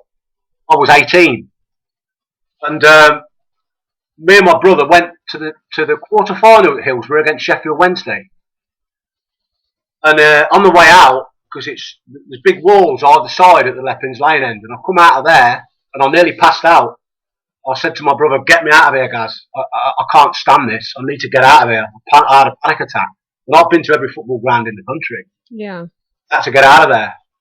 And following year, Hillsborough happened. Yeah. So that was awful. Yeah. Yeah, it was awful. So where we are now is we are distributing information internationally. Steve's got a book with a publisher at the moment. He's got a book agent who's obviously dealing with that. Well, we've done quite a number of lectures. There's quite a number of more lectures to do. If you want to hear about Steve's presentations, some of the lectures, some of the radio shows that he's done, and video things, there's a lot up there on YouTube. There's details up on our website about it as well. And if you've got questions, contact Steve's on Facebook. He'll talk to anybody. If anyone wants to give us a call and talk to Steve Johnson and ask him a question, you can call us on 0844 414 3982 and pitch your questions to Steve or even Steve Mera, and I'm sure they'll answer your questions. We're going to take a short break, give you time to have a bit of a breather, both of you. Okay, Steve? And you all right there, Steve Johnson? Yeah, I'm full, mate. You? So we're going to have a quick break while we just do the paranormal events, and we're going to come back to this interesting topic. So don't go away. Oh, when I can press the button. We've got all the news right here. Don't go away. Fed up of wading through the activities and events that other advertisers include? Find just what you're looking for at paranormaleventsforyou.com, your one-stop paranormal directory. Yeah, we want to get these out the way and get quickly back to Steve Johnson and Steve Mera. So forthcoming events on the 10th of April, Psychic Supper at Molly O'Grady's in Leicester. That's at 7 to 10 p.m. with Paranormal UK.co.uk. 11th of April, Hackle Ghost Hunt with yours truly, UK Shadow Seekers. This ghost hunt may turn your hair grey. You can find out more on 01942 832 895 or visit boxoffice.wlct.org. 12th of April, Carew Castle. You can contact Compass Paranormal for more information or to book that event. 17th of April, we're back at Molly O'Grady's in Leicester with Paranormal UK.co.uk. And on the 19th of April, Compass Paranormal going to London Tombs and London Bridge. Find out more there from compassparanormal.co.uk. 19th of April, Sinai Ghost Hunt with Richard Felix. Sinai House, that is, in Staffordshire. You can take the 4-hour ghost hunt at Sinai. Go on the tour with something a little different to hear the ghost stories and history of Sinai, but also hear about the paranormal activity that's taken place to those before you. On the 25th of April, Colditz Castle in Germany, Compass Paranormal have taken the plunge like we did and spread their wings to Europe. And you can find out more from Compass paranormal.co.uk. On the 25th of April, another psychic supper back at Molly O'Grady's in Leicester with Paranormal UK.co.uk. 26th of April, the Hippodrome Theatre in Eastbourne. You can find out more about that at pigs.co, or rather the pigs.co.uk. And don't forget, there's 2 tours of Evening of Mediumship with Tony Stockwell. You can find out more at tonystockwell.com, and 2014 Enlightenment Tour with Derek Akora. Find out more about where he's going to be in your area at derekakora.com. So check out the one-stop paranormal directory for more investigations and events available now. Paranormaleventsforyou.com also offers banner advertising for only £10 per year. See our website for more details. Paranormaleventsforyou.com, your one-stop paranormal directory. Yeah, I was through that because I want to get back to this guy. He's so intriguing. And Steve Mera is here to actually condone what he's saying, if that's the right word. And you actually have, you've not been able to debunk him, and he's flummoxed you. And frustrated you that frustrated you the know, hell out of me. Yeah, I'll be honest, yeah. So he has. But like I say, after doing 10 years with Steve working on this, the first year was the first 6 months was destroyed. This guy. I bet. Then the first after once I'm into 12 months, I'm going, well, this is quite interesting. Into the third year, I'm thinking, wow, people should really need to know this, and now we're 10 years in. Yeah. I mean, it's just a decade. And it was only a couple of years ago. I said to Steve, we had a bit of a sit down. I said, look, it's time this information got out there. Yeah. It's time we tried to do something with this, and because initially you think, well, maybe it's only going to last a year and burn out, but when you're into 10 years on, you start thinking, it could go on for another 10. It could go on forever. Yeah. And yes, it is a phenomena, and he is a miracle, really. Definitely, but confirm, not condone. Yeah. Thank you, Andy. But isn't it good to find something that you can't debunk? Yeah, for me. Yeah. For you. Well, I came into the subject of all this, and I was a skeptic. I was trained in a scientific way to find rational explanations, and unfortunately, it rubs off on you in a way that you kind of do become less objective, less open-minded, more skeptical. It's kind of the stance that science takes, and unfortunately, it's inbred in the programming of how you go about when you're learning these subjects in parapsychology, going through the examinations and tests and stuff. And for me, it was my job to rationalise, and I did, and I rationalised a lot of cases. I started in the subject in 1983. So I'm 31 years into the subject now. Yeah. My first investigation, funny enough, was in Liverpool in 1983, in Bootle. And by 1996, I was still a skeptic until 96. Yeah. So I've gone through, almost 13 years of doing a lot of investigations and really never 100% say, well, I don't believe that really happened. You know what I mean? But in 96, I experienced poltergeist and infestation, like we've talked previously on the shows about, and that turned my life upside down, because on that particular night, I experienced something which can only be determined as paranormal phenomena. Yeah. And it, and it shocked me so much, I was actually going to leave the subject. I was going to do something else, and it was only a couple of days later, kind of the adrenaline kicks in, you start to ask more questions, and that really threw me into the subject more. So I do know, and I do accept the fact that there are, in the extremities, are strange things happening in the world. Yeah. Paranormal phenomena is definitely taking place, because I've experienced it firsthand. And so, like a lot of people have. Proving it is a different story. I've always been banging my head off the wall over the years. Is you hear and see and watch and read and all these different things, but where is the evidence? And is there enough good evidence to say, well, that can't be anything else but that? Yeah. And that's, for me, unchallengeable evidence. Evidence I can put on the table and say, it doesn't matter who you bring up here to have a look at it, it's all going to be the same conclusion. It's got to have been happening. And this is what I don't come across very often. And I did with Steve. Yeah. So that's before you were swayed, for want of a better word, did you have a time where you thought, what's the point of doing this, because it's always coming back debunked, so to speak? Yeah, but it's a challenge. It's a challenge, and of course, I was also, I was part of research team, so I did get things out of it, in the sense of speaking. Then I was doing this for a job, in the sense of speaking, lecturing and writing and all these sort of things. And it was all about rationalising. Yeah.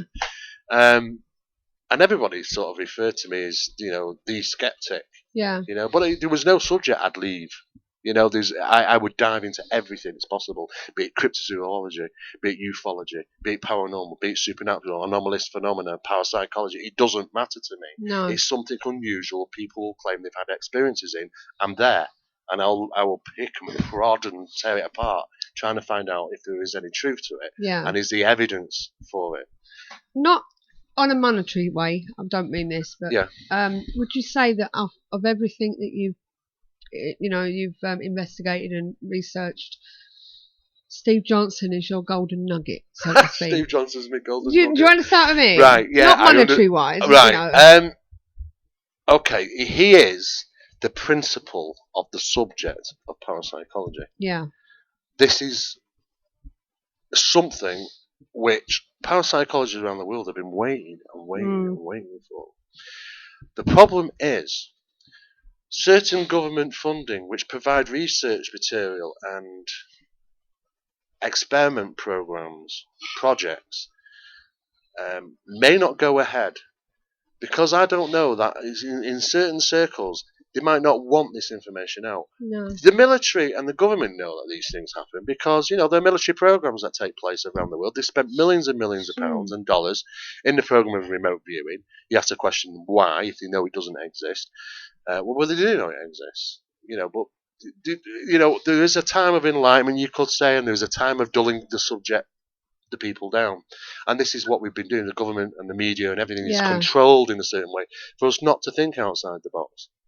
However, when something comes along like this, you think, well, it's important to get that information out.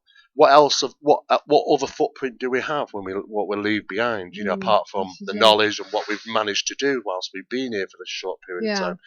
And I think it's important that the world gets this world gets this information because there's evidence. And you can read all these different types of material saying, well, there's never enough evidence. Well, of course there is. It's how it's dealt with and how it's handled, and this is why we're putting the information out. This is why Steve's put a book together, because the book it's for anybody to read. It's for the general public. It's also for the academics. There's stuff in there in regarding the parapsychological, and the stuff I've had to write from being a parapsychologist to other parapsychologists around the world. How it's presented and that, and like I say, I'm only a little link in it. Yeah. There's a great big chain of people that are involved in this subject with Steve, and some very big names, which are also associated. So really, I'm just a link in the chain. Well, your little link in the chain, Chris Andrews has said 10 years is a fantastic amount of time, and to be able to continue with such is one hell of achievement. He tips his hat off to you. Oh, thanks, Chris. And he says that if the paranormal community thought like Mr. Mera, I'm sure we would acquire the true answers of explanational events by now. Well, thank you. And I thanks, agree. Chris.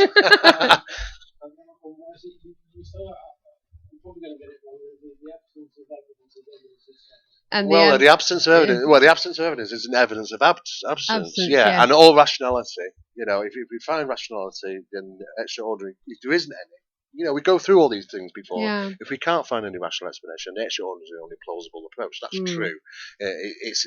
It's no. In fact, if it isn't, it's got to be something else. That's exactly it. Exactly. That's exactly right, it. Steve Johnson. We haven't forgotten you. Welcome back to the show, my love. Not mate. Are you there? Right. Going back to your when you tell people things, is it something that just comes to you, or is can you if somebody was to say to you, is there anything you need to tell me? Is there anything you would say? I'd say it depends. Because I don't look for it. I don't try. I don't class myself as a medium, and there's plenty of them out there. Yeah. They want a showbiz medium, go and get one. There's loads of them. I ain't showbiz. No, this is it. And do you ever see anything of your personal future life? Well, this is my personal future life, isn't it? Is there anything you've foreseen though that's going to happen where you're concerned to you? I broke up there. I couldn't hear that, mate. Right. Is there anything you've dreamed about that's concerning you personally? Involved you personally that's going to come in the future? Well, my first daughter, for one, as I told you earlier. Anything beyond now is what I meant. Not really. It kind of, you see, what I get... It's about other people. It's predominantly items of news that make world news comes to me. I'll tell you what, I've just dug this up now. Have a listen to this, okay? Okay. There's a few snippets now. Now, this little bit of a paragraph went to Steve on the 6th of March, okay? Yeah. This year. Right. Now listen, okay?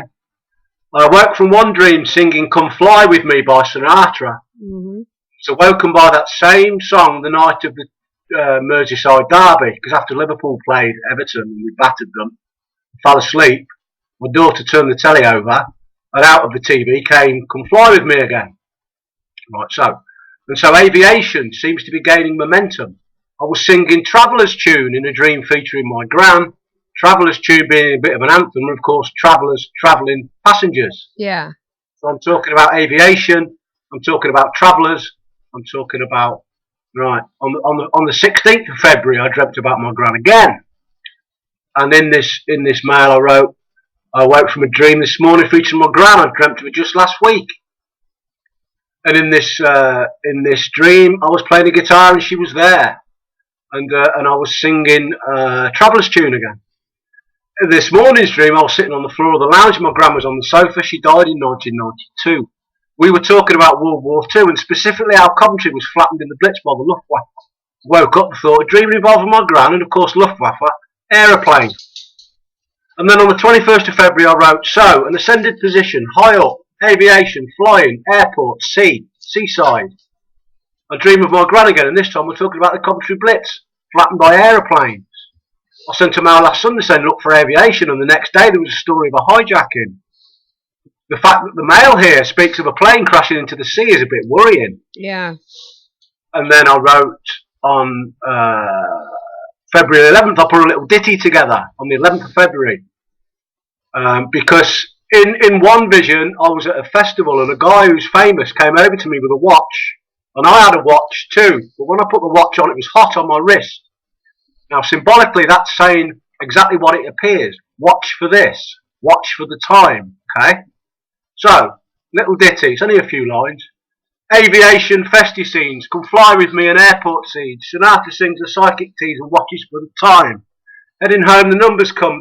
The seer speaks to everyone. In Vegas, New York, of my mum in festy flying dreams. So I'm talking about aviation. I'm talking about Come Fly With Me. I'm talking about New York because it was parallel with September 11 again, the way it was hitting me. But it was all aeroplane, Boeing stuff. And then on the 11th of February also, I wrote worthy of mention too over the last couple of weeks because I only sleep in bursts. I've been waking up exactly at 3:40 a.m. A flight number perhaps, aeroplanes, airports, flying, I'll keep you updated. Now, I then went, I was pursued by an American radio show. Now, in this where I said watch for the time, because it was so strong, I was saying watch for March, the month of March. Yeah. Another radio interview beckons. The chick who contacted me is American. She suggested two dates. The one I opted for was March the 15th. This was the day Steph went into labour with Bernice, which was the anniversary of when Steph's mum died in 86. I thought, okay, seems to be telling me to do this.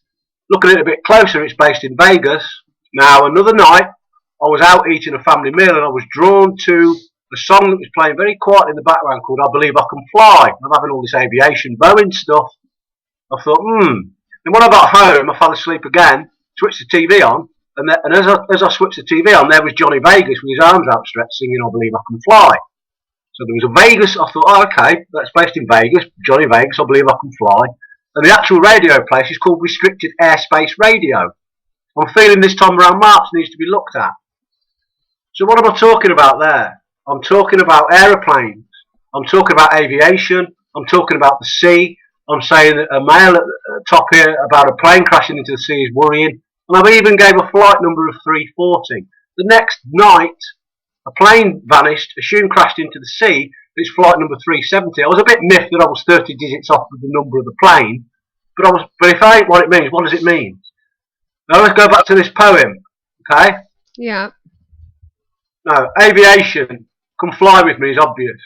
Next line, an airport siege. On the a week before that plane came down, there was an airport siege in the Ukraine, wasn't there? Yeah. Watches for the time is reference to the March thing that I told you of. Yeah. The Vegas thing came. The New York, the parallel with September 11 regarding Boeing's came. And I finish it with In Flying Dreams. So if that isn't what that means, what does it mean? Yeah. Yeah, it is difficult. Steve asked a question to me before. Yeah. Just on the break because he wasn't too sure how Steve deals with these questions. But like I said to Steve here, that he's quite attuned to the fact that these certain questions can come at him at any time, especially while doing lectures. And one of the most common, why I've written that one there. yeah, that's right. One of the most common questions that get asked is there anything we can hear which might lead to something in the future which we can be given now? Yeah, obviously you can't tell us too much. Well, of course, and Steve's aware of that. Yeah. But there has been mention briefly, very, very briefly, like I mentioned, Steve here, that a possible event, maybe to look out for. I think it was Scotland. Do you want to just mention a little brief, and I say brief about that, Steve?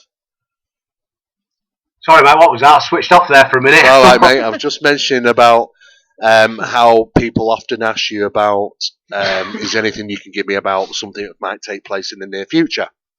Yeah. I just wanted to say, do you want to very briefly mention a little bit about maybe what you might have for something in the near future? But very briefly, should we say, not too? Yeah, very briefly, babe. Yeah. Well, I'd rather not, to be honest, because the pressure's on, and I haven't quite nailed this one yet. But it's not very pleasant. Okay, we're obviously we know between ourselves here. Don't we? We don't have to go over on that. Yeah. Oh, no. So this is the problem we're dealing with these type of cases. Yeah. Because if Steve was the sort of guy who came to me and said, well, it's going to be a happy event that he's going to be giving me. Yeah. Unfortunately, when was the last time you actually saw anything good on the news? Exactly. I mean, the first thing they do when they turn on, they say good morning, and then they continue to tell you why it ain't.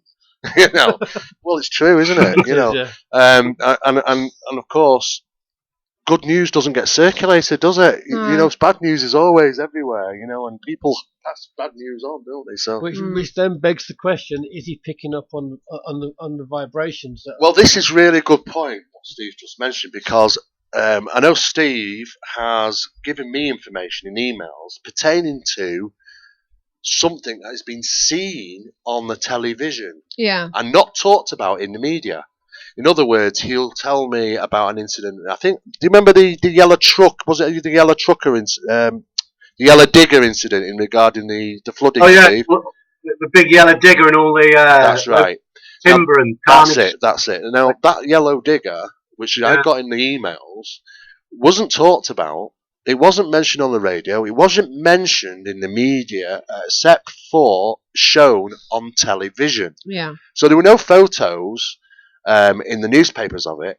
People weren't talking about it, but there it was, the image as described in the email, as he'd seen on the news. So it's as if, like what you're saying, Steve, is the fact that the possibility of him obtaining the information somehow of the event seen on the television as well.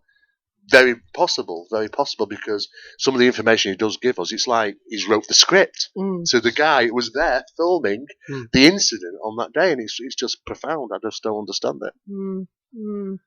So Steve, we've asked you how you felt about some of these things, like the one you've got now that you've had. How does it feel when you're not quite getting it? If you understand what I mean? Frustrating. Do you obviously you get frustrating, but how do you react with it? I'm chilled on it, to be honest. I can only work on what I'm given. Yeah. So I've got pointers to a certain event in the future, but I haven't got all of it yet. No. So I wouldn't want to scare people. No, this is it. And that's the only reason I wouldn't divulge it at this point. No. See, normally what happens, I'll have a few, like I've just, like there with those few males in February and stuff. Yeah. Clear to me, it was repetitive aeroplanes and stuff, and the way I was feeling it, I knew. It was like, get the message, for God's sake, you know what I mean? So what happens normally, just before the event, I'll have one big vision that will nail it. And I'm still waiting on that one from what Steve's touching on there. So these dreams, they come like in sequences, or until you've actually got what it's all about, or have you had them where it's just come in? Well, if you look at what I've just told you, the culmination of what I was seeing this time around was a plane that's apparently gone into the ocean. Yeah. Leading up to that, there was a siege of an airport, and then there was a guy that pricked my ears up because I wrote it in this poem. Yeah. And then the guy that on the news that said that there'd been a hijacking of an aeroplane somewhere. Nobody was hurt or anything, and he said this just doesn't happen in 2014. And I said to the television, "You ain't seen nothing yet, pal." And then it got stronger, and then I dug out a mail that I'd written a few months ago that I'd forgotten about a Boeing that went straight into the sea, and I knew I was right, so you know I knew this one was nailed on, and it came the next day. So I only had a few hours, you know, and it's the same with what I've got at the minute. I could sit here and tell you all about it, but I can't yet sew it together completely. Without telling us, obviously, the result, just a yes or no. Have you seen in a dream what the outcome of this aeroplane that's missing? You know. No, what I'm given. Okay. When it happens, they speak about it on mainstream media through the news. Yeah. I haven't been told where it is. No. I saw a Boeing crashing straight into the ocean, and that's what it's saying on the television. As for where it is, I wouldn't even attempt to remotely view and look for it, because if I'm meant to know, then I'll be told. Equally, if I'm meant not to know, I won't be. Yeah, yeah. So okay. So basically, going on to your next step, as you said, there's lectures and stuff coming up with Steve. Yeah. There is the next lectures that we've got. We're at St Anne's on April the 14th. I think it's the 14th. St Anne's, and then we're going on to we'll be going on to Birmingham, doing lectures there. And we've got quite a number of things planned. In between that, there's a number of different radio broadcasts and things. There's also talk of we're in contact with numerous people in the media. Some are associated to like documentary filming and like playwriting for the scripts for films. We've also got numerous people involved in. Like I say, I'm only a link in the chain. There are a number of other people, and we're planning on sort of getting together and discussing, where we actually go with this, because it's such a massive amount of critical information. Yeah, it's like it needs to be dealt with by people in the know-how. If you understand what I'm saying, it's like it's such an overwhelming amount of information. It's how it's going to be dealt with.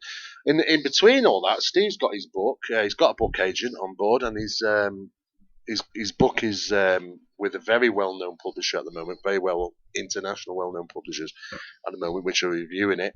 I guarantee the book will be out. Yeah.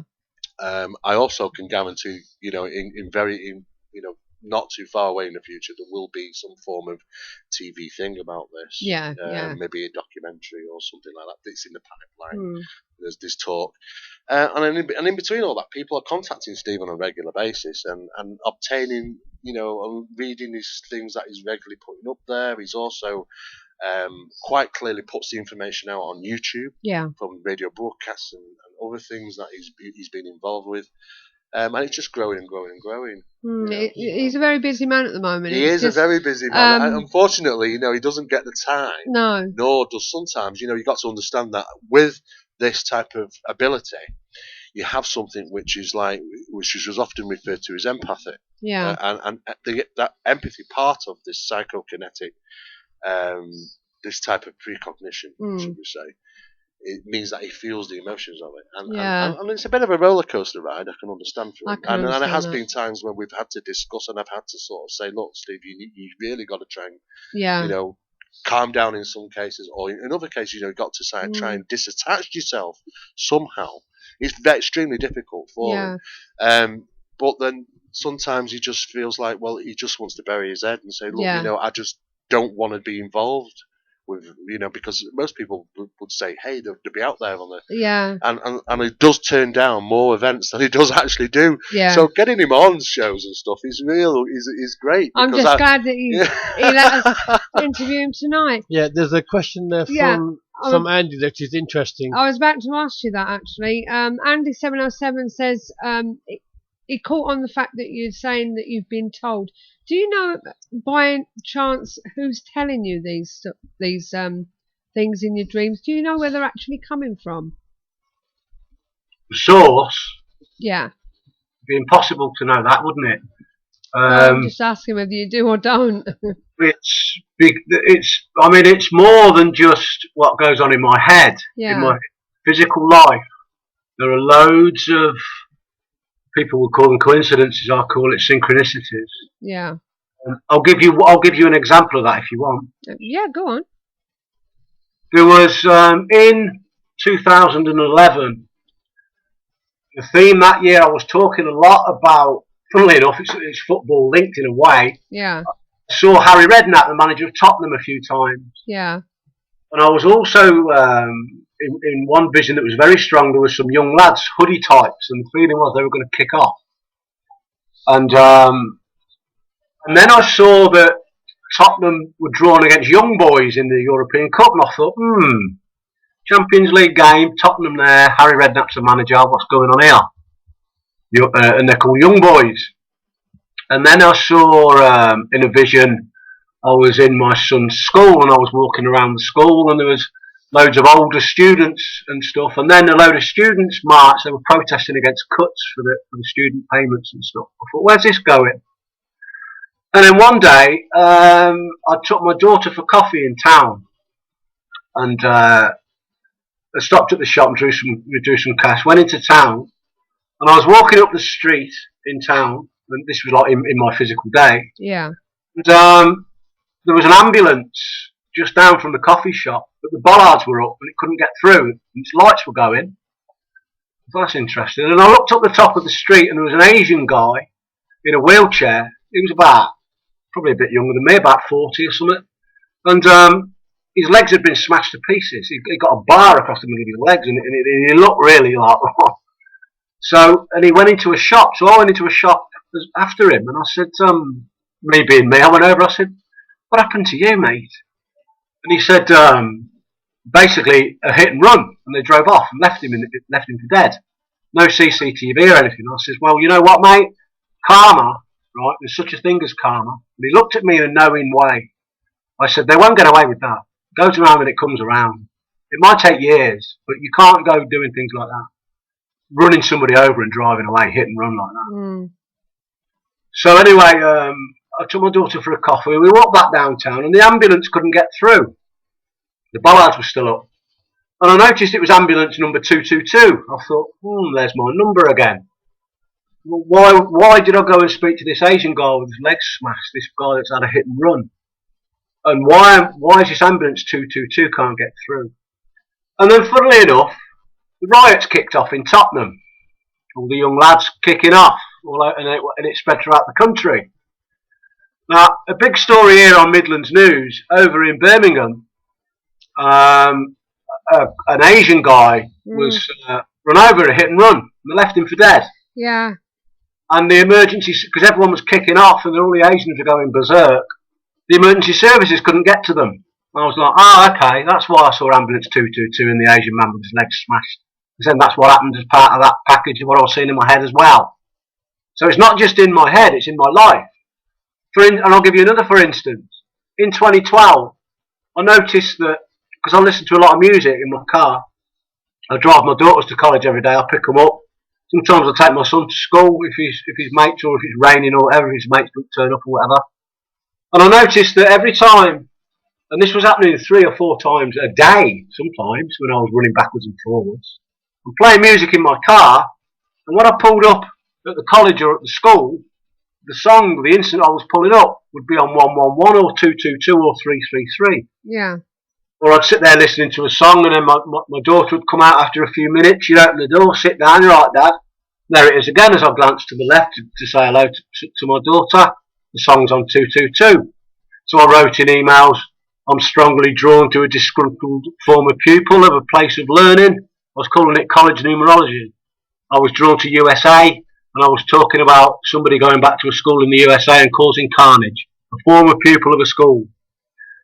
In 2012, everybody was talking about the 21st of the 12th. Didn't mean anything to me. I wrote in a mail again that Steve could show you. Look for the 12th of December. 12th of December came, nothing happened. I was on the highest alert. 13th of December came, nothing happened. I was even more high alert. So much so, I was ensuring I was picking my kids up from college and school, bringing them home, wouldn't let them go out the door. Following day, according to mainstream news, a former disgruntled pupil of a school in the USA went back there and shot everybody. Sandy Hook. So I was 2 days out on the date of that. And that came through numerology in my everyday life. Mm.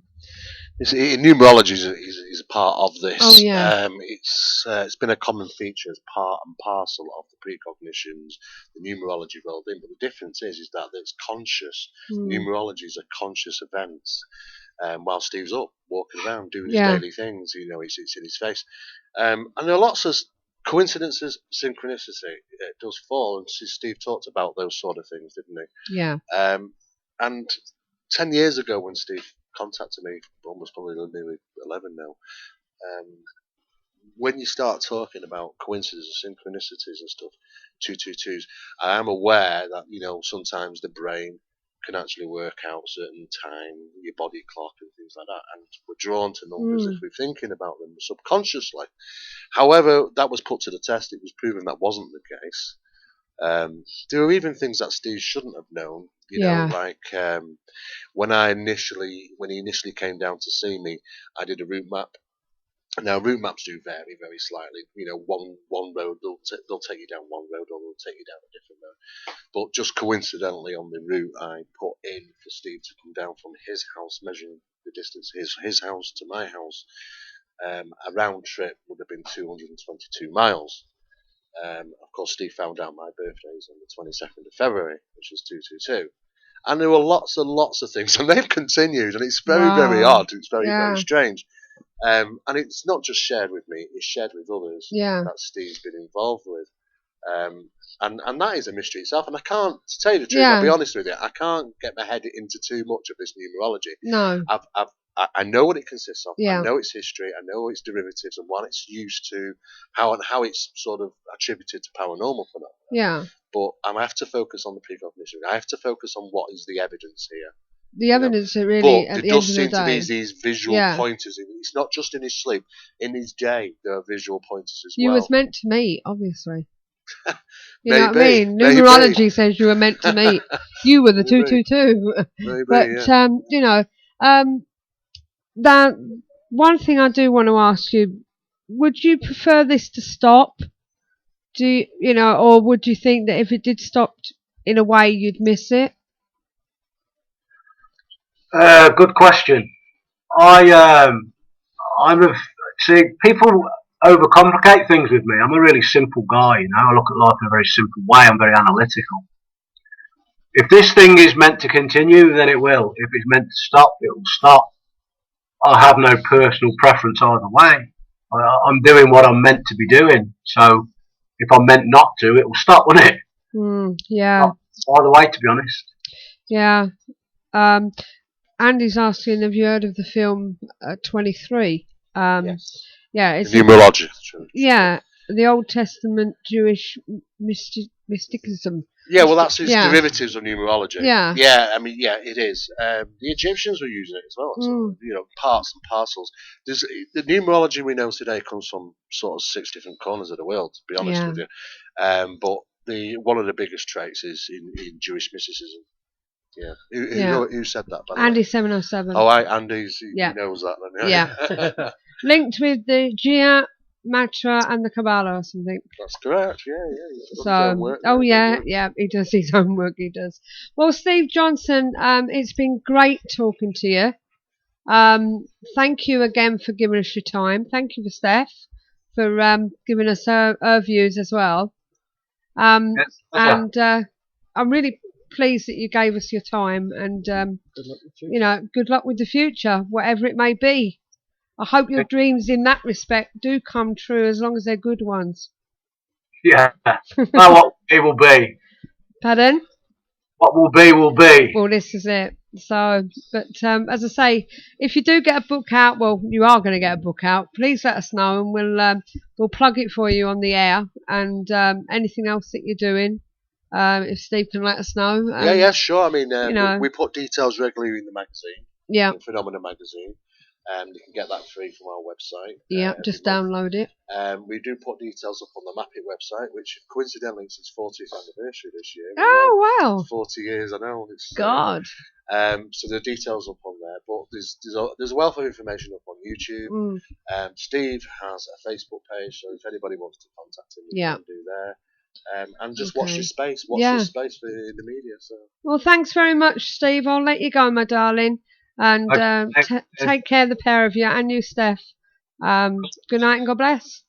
Thank you. Bye. Bye. Good night, Steve. What a man. You know, it's a really interesting story. It is. And I don't talk about it much. No. Because I'm involved in so many other different fields. Yeah. The paranormal. I know you've been talking about Steve Johnson for so many when you've been on the show before as a regular. Before you got tied up. Well, I didn't know Steve was the sort of guy who would want to get that information out there. We would never do that. Steve's our client, as far as we're concerned. Yeah. And if Steve's turned around and said, "Look, I'm quite happy to give this information to you, and you document it, show evidence to parapsychology units, but I don't want this information out to the general public," then we would have just said, "Fine, that's not a problem." Precisely. But when we talked about this after doing 10 years, in 8th year in, we said, "Look, do you want to do this? It'd certainly be advantageous to parapsychology because we do need to change parapsychology. The rules, the goalposts have to move. The way we investigate subjects has to kind of change in advance as well. Yeah. Because it's become a bit of a static subject, unfortunately. We're kind of running in the same circles we did 30, 40 years ago. Nothing much new coming to the table.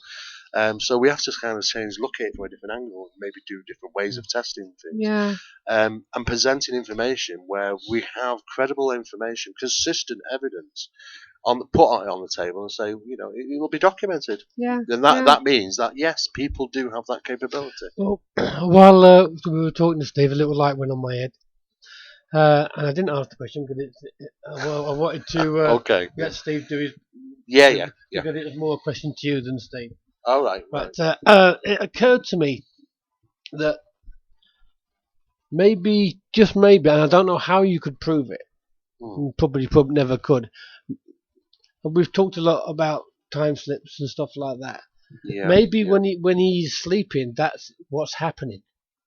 He's shooting forward. He's conscious. Yeah. He's conscious is going forward and seeing relevant information and news and news media. But when it comes back, when he comes back, it's all mixed up, so he's having trouble. Well, I mean, I have tried to describe it to people because people try and, it's hard to envisage what Steve's going through. And the best way I describe it is he's like a jigsaw puzzle. And all the pieces, you turn them over. And it takes time to get these pieces. Yeah. But as you start putting them together, you kind of look and go, I think I can see what that picture's going to be. Yeah. You're not quite sure. No. Well, Steve will hold off at that point and say, well, I know, I want some more pictures before I'm going to commit myself to say it. But for me, I get bits. Yeah. I get the bits, and I get the little bits saying, well, this is part of it, and that is part of it, and this is in it. Yeah. And I start to work it out, but I can't say that to Steve because as being a parapsychologist, it's for me not to do that. It's all got to be coming from him, and it's got to be documented. Yeah. Eventually, bang, there it comes, and I'm kind of, I knew what the pieces were going to lead to.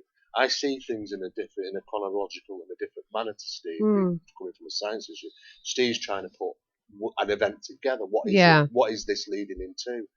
And it's a bit like a jigsaw puzzle. But what Steve's saying, though, is it could be simply that he's obtaining information. But there's a lot more to it because, like I said, there's the conscious things that are going on in his life. Yeah. As well, the numerology, the synchronicities, the coincidences. It's all very, very profound. But couldn't what he's seeing in his day-to-day life just be reminded of what he's already seen?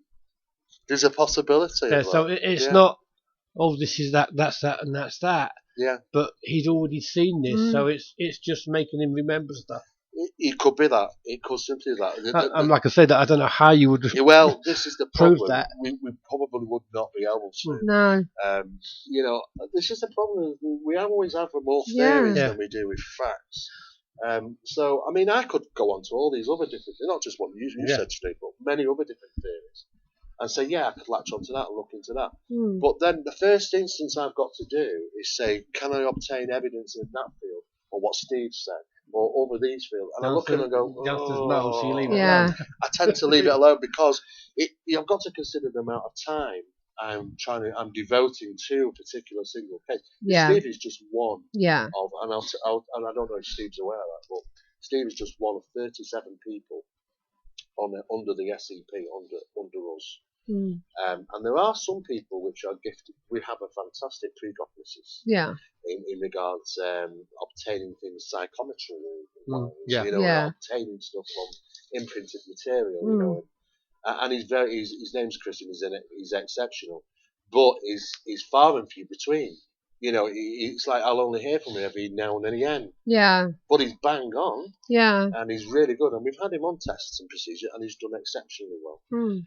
But the consistency isn't regular. Like Steve. Steve, well, very rarely does a day go by when I don't get an email from him, which is data logged, purposely, which gets filed away.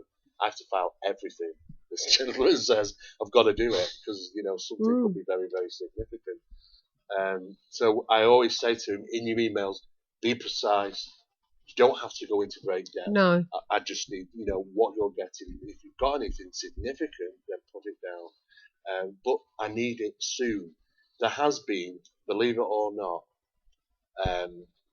between the email I received and the event happening the next day. Wow. So it doesn't happen always. But then it prompts me to say to Steve, you've got to get it to me. Yeah. ASAP. Yeah. Because if I miss that by 1 minute, it's wasted. Precisely. It's absolutely worthless. Yeah. I can't do nothing with that because someone will go, well, there's no evidence to point that out. He said that a minute after the event. Yeah. It's pointless. It gets thrown, discarded. Yeah, this is it. I can't use that. No. No. So I have to say, you got it. And when these incidents happen, sometimes the poor guy doesn't want to get on there, and it is a lot of typing. Oh yeah. He doesn't want to do it. He hasn't got it in him sometimes. No. He's just been absolutely zapped by the experience. And I take my hat off to him because I'm always prompting him, Steve. You've got to do it. You've got to if it's important. And he does, and he has done it for 10 years. I can actually say I've spoken to a phenomenal man. He is. What I mean? I don't know what to be honest with you. I've never come across anybody like him. No. The people who I've talked about in my circles, when I first took on Steve, it was raised eyebrows. Yeah. It was, all right, okay. Yeah. Let's see the evidence. Yeah. Once I started providing evidence, more raised eyebrows. Okay, run with it. We want to see where this is going. And now it's like, Steve, this is your project. There's no more that you can tell us what you don't know yourself. After doing it for 10 years, you've accepted the fact that the evidence is there. It's been available. It's all available to the public.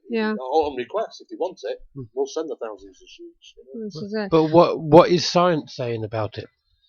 Well, when you say science, do you mean the parapsychology and the psychology? The establishment, so to speak. The establishment. Okay. Because we all know what they're like. Yeah, well, there are establishments and establishments, to be honest with you. A lot of them is a lot of hot air and fronted by big names, which don't really exist. For me, it's good that I'm pleased that Steve contacted me. I'm known within the parapsychological circles, not just in the country. I was headhunted by the Parapsychology Association in the States. Yeah. So I knew that they were quite happy to accept. And of course, I was working for, and I still do work as a consultant for PSI applications in the US. Yeah. So I'm known in the circles anyway. I've contacted colleagues. Now, because I'm already in there, should you say, and talking and communicating with other worldly parapsychologists in the field, it wasn't hard to distribute the information to them and get their feedback. and that is what we've done, and we've obtained some feedback. And and what's interesting, we've got more to do. It's an ongoing story. We've got to keep putting it out. Most of the time, it's positive. Yeah. Very rarely. I mean, don't get me wrong. There's been a couple of times when people have come on board and say, well, I want to talk to this parapsychologist. I want to know what he's got to say. And Steve will tell you, not a problem. I get on there and we'll have an email conversation. By the end of the email conversation, what we tend to be getting is, you're right, okay, thanks for your time, Steve, because I want to find a rational explanation. If I can't find it after 10 years, I challenge anybody to it, and that's how it pretty much works. Yeah. But, I mean, something like that kind of does end up leading us in areas that we can't prove because of there's nothing else there. Well, it takes us to, like I said, that simple thing that is a possibility but can't be proven. And you said yourself, there's several other things that you could suggest that you couldn't prove. But I have to go at what can we prove? You've got nowhere to go. No, I mean we've come to a brick wall in regarding the advancement in how we research precognition. The best way is to document it in a way that can't be doctored, and have that before the incident. And then document the incident, and then look at the two and say, well, does that mean that? And if you think yes, it does, it's not enough.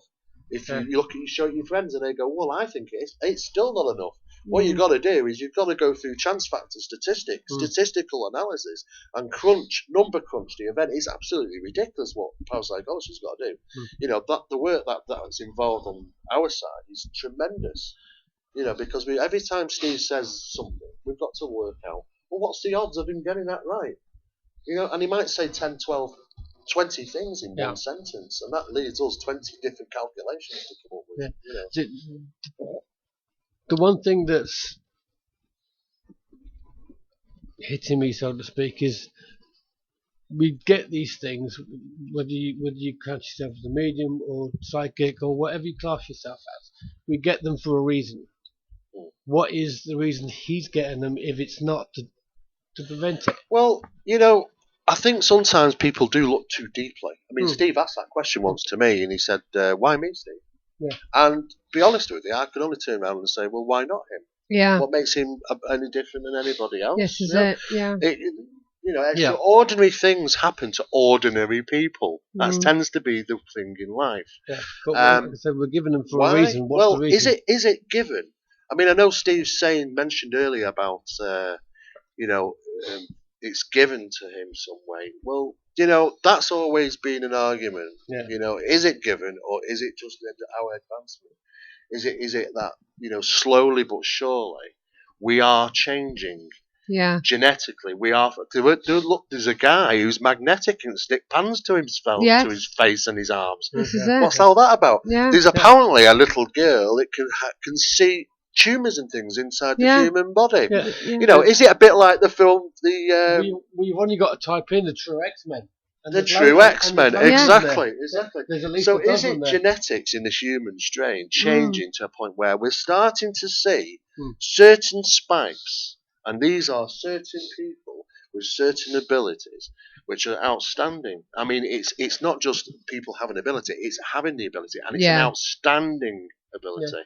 Well, it's the best of it. There was a story here that I haven't read out yet about. What's this say? It's an 8-year-old Brazilian girl that can heal people of arthritis, cancer, HIV just by touching them. Yeah, I mean, I mean, it's the one thing I don't like this kind of story because it's very much the gospel, hands on head, fall over. Yeah. Exactly. Yeah. But the other thing is her father's a preacher. Right. Yeah. Is there a connection? Well, there? And it makes you wonder all these things. There is some evidence. There is some evidence behind faith healing. A lot of healers tend to have. There is.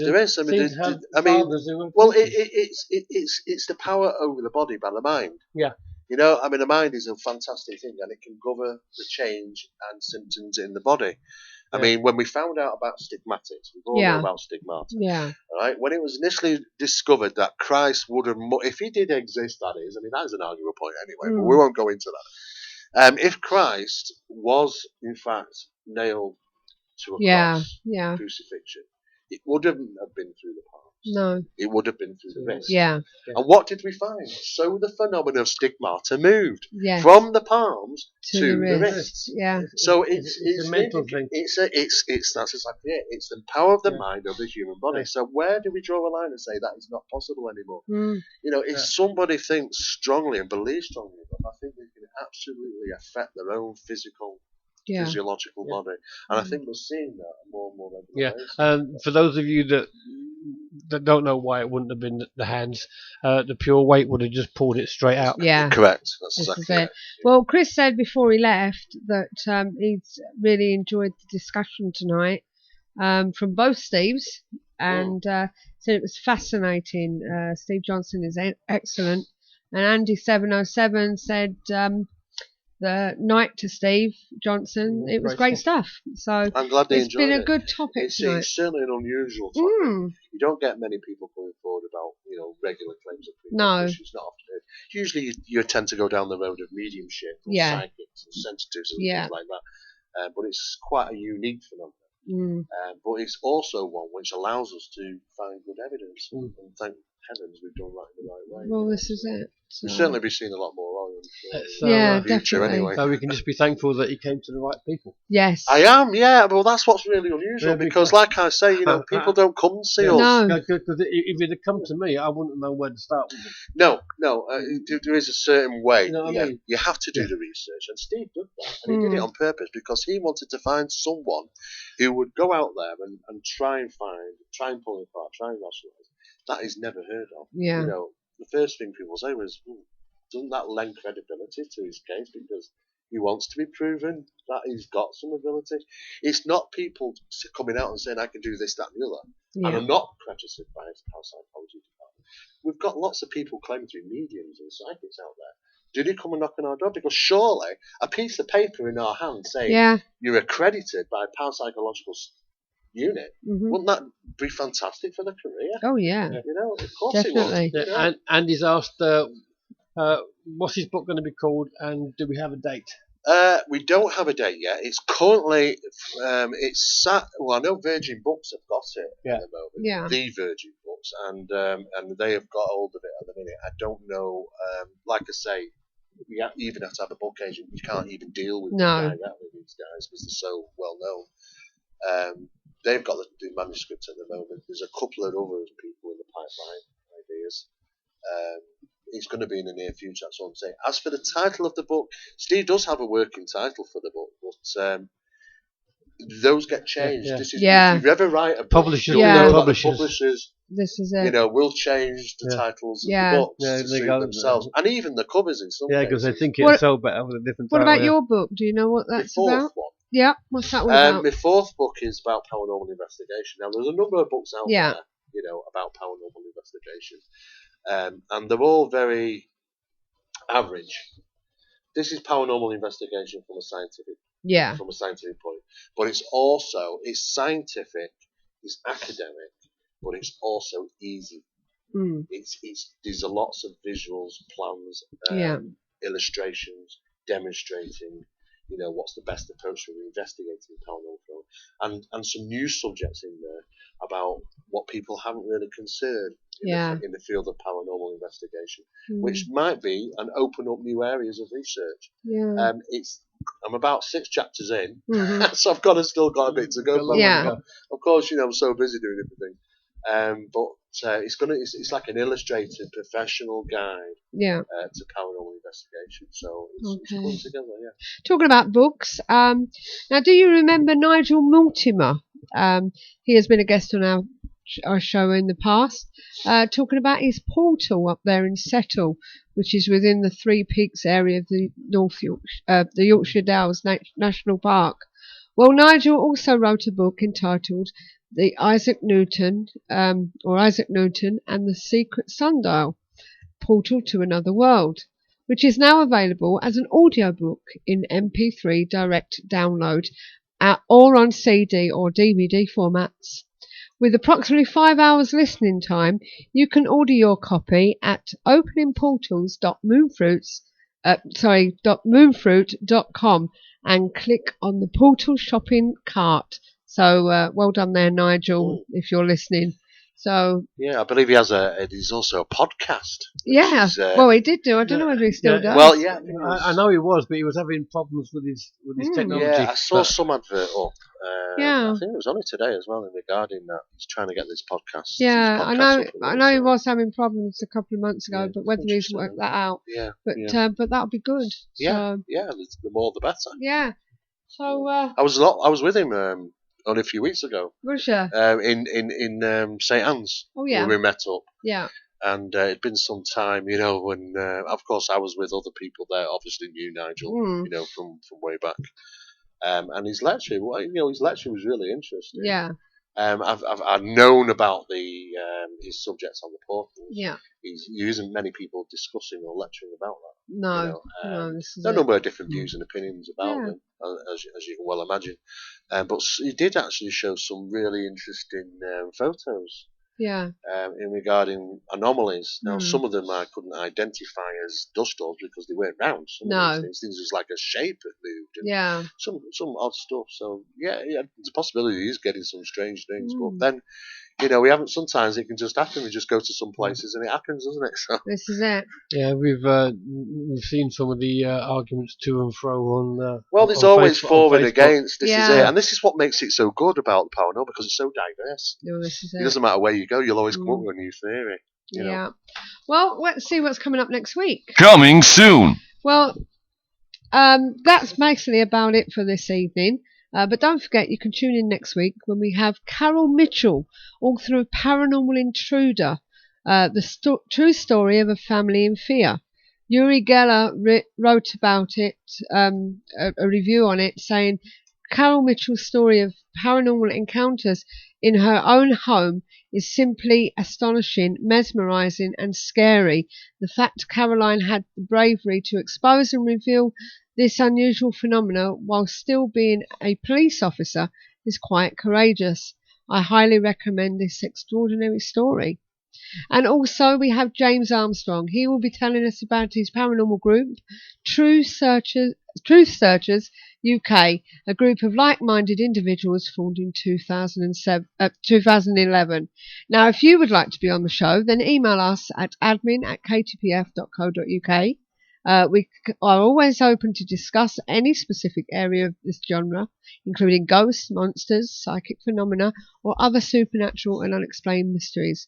We'd love to know more about you, your team, and how long you have been interested in the paranormal. So remember, this is your show, so get involved.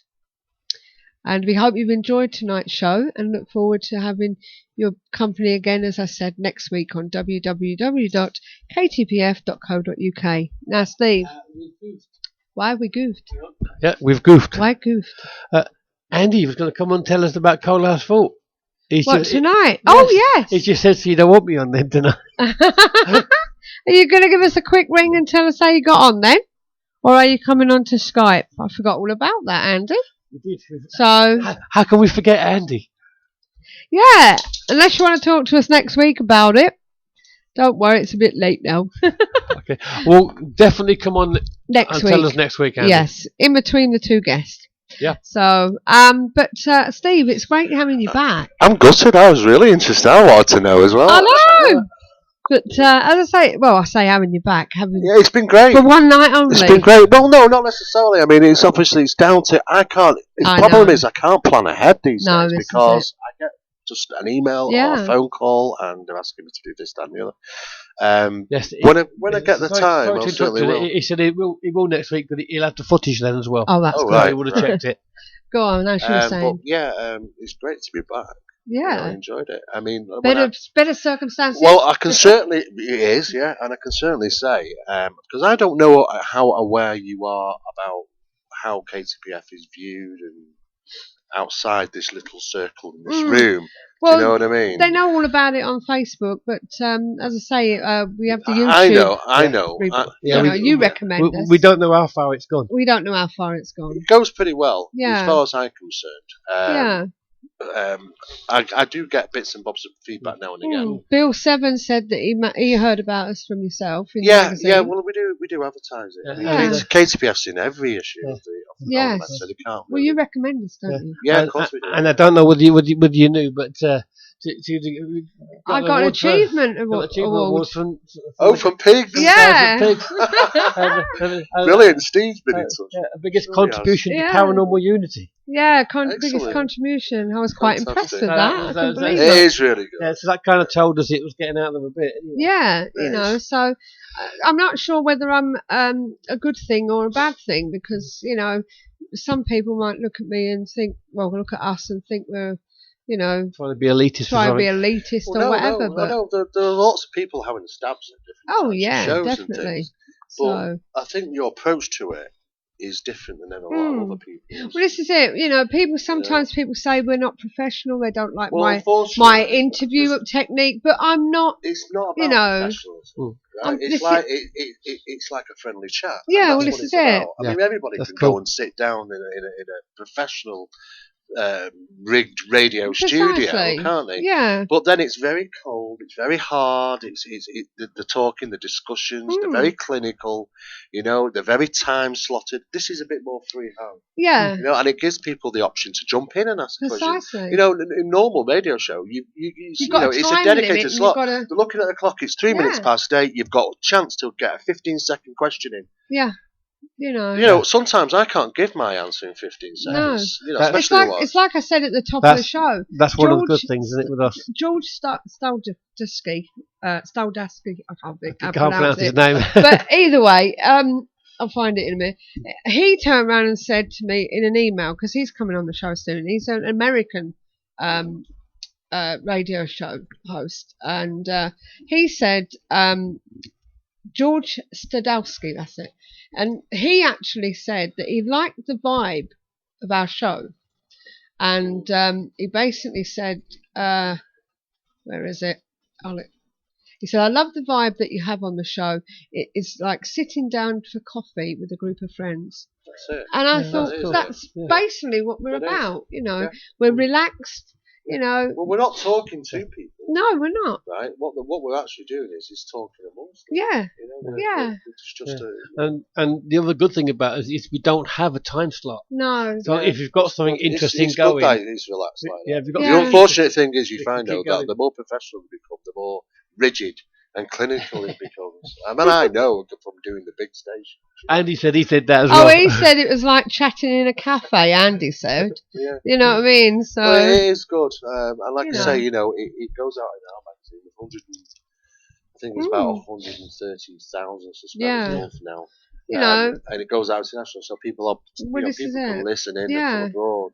You know, and as I say, they can either come in on the day or listen to the feedback. You know, on the radio replay. Yeah, I mean, I have seen the subject go up and down over the years. I mean, certainly, I admit, since the 80s and 90s, the subject has dropped drastically. You know, the interest in it.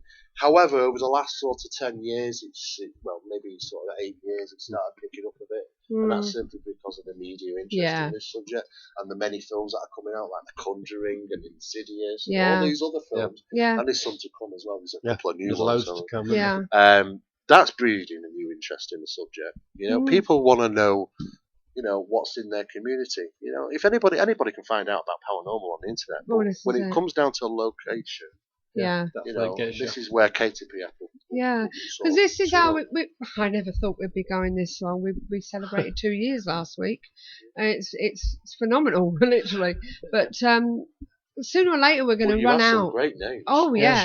Sooner or later we're going to run out of people to have on. When did I first? When was that? When I first came? Was that like a year or so ago? A year or so ago, yeah. I mean, I remember we talked about about circulating, getting some decent, some really good people on.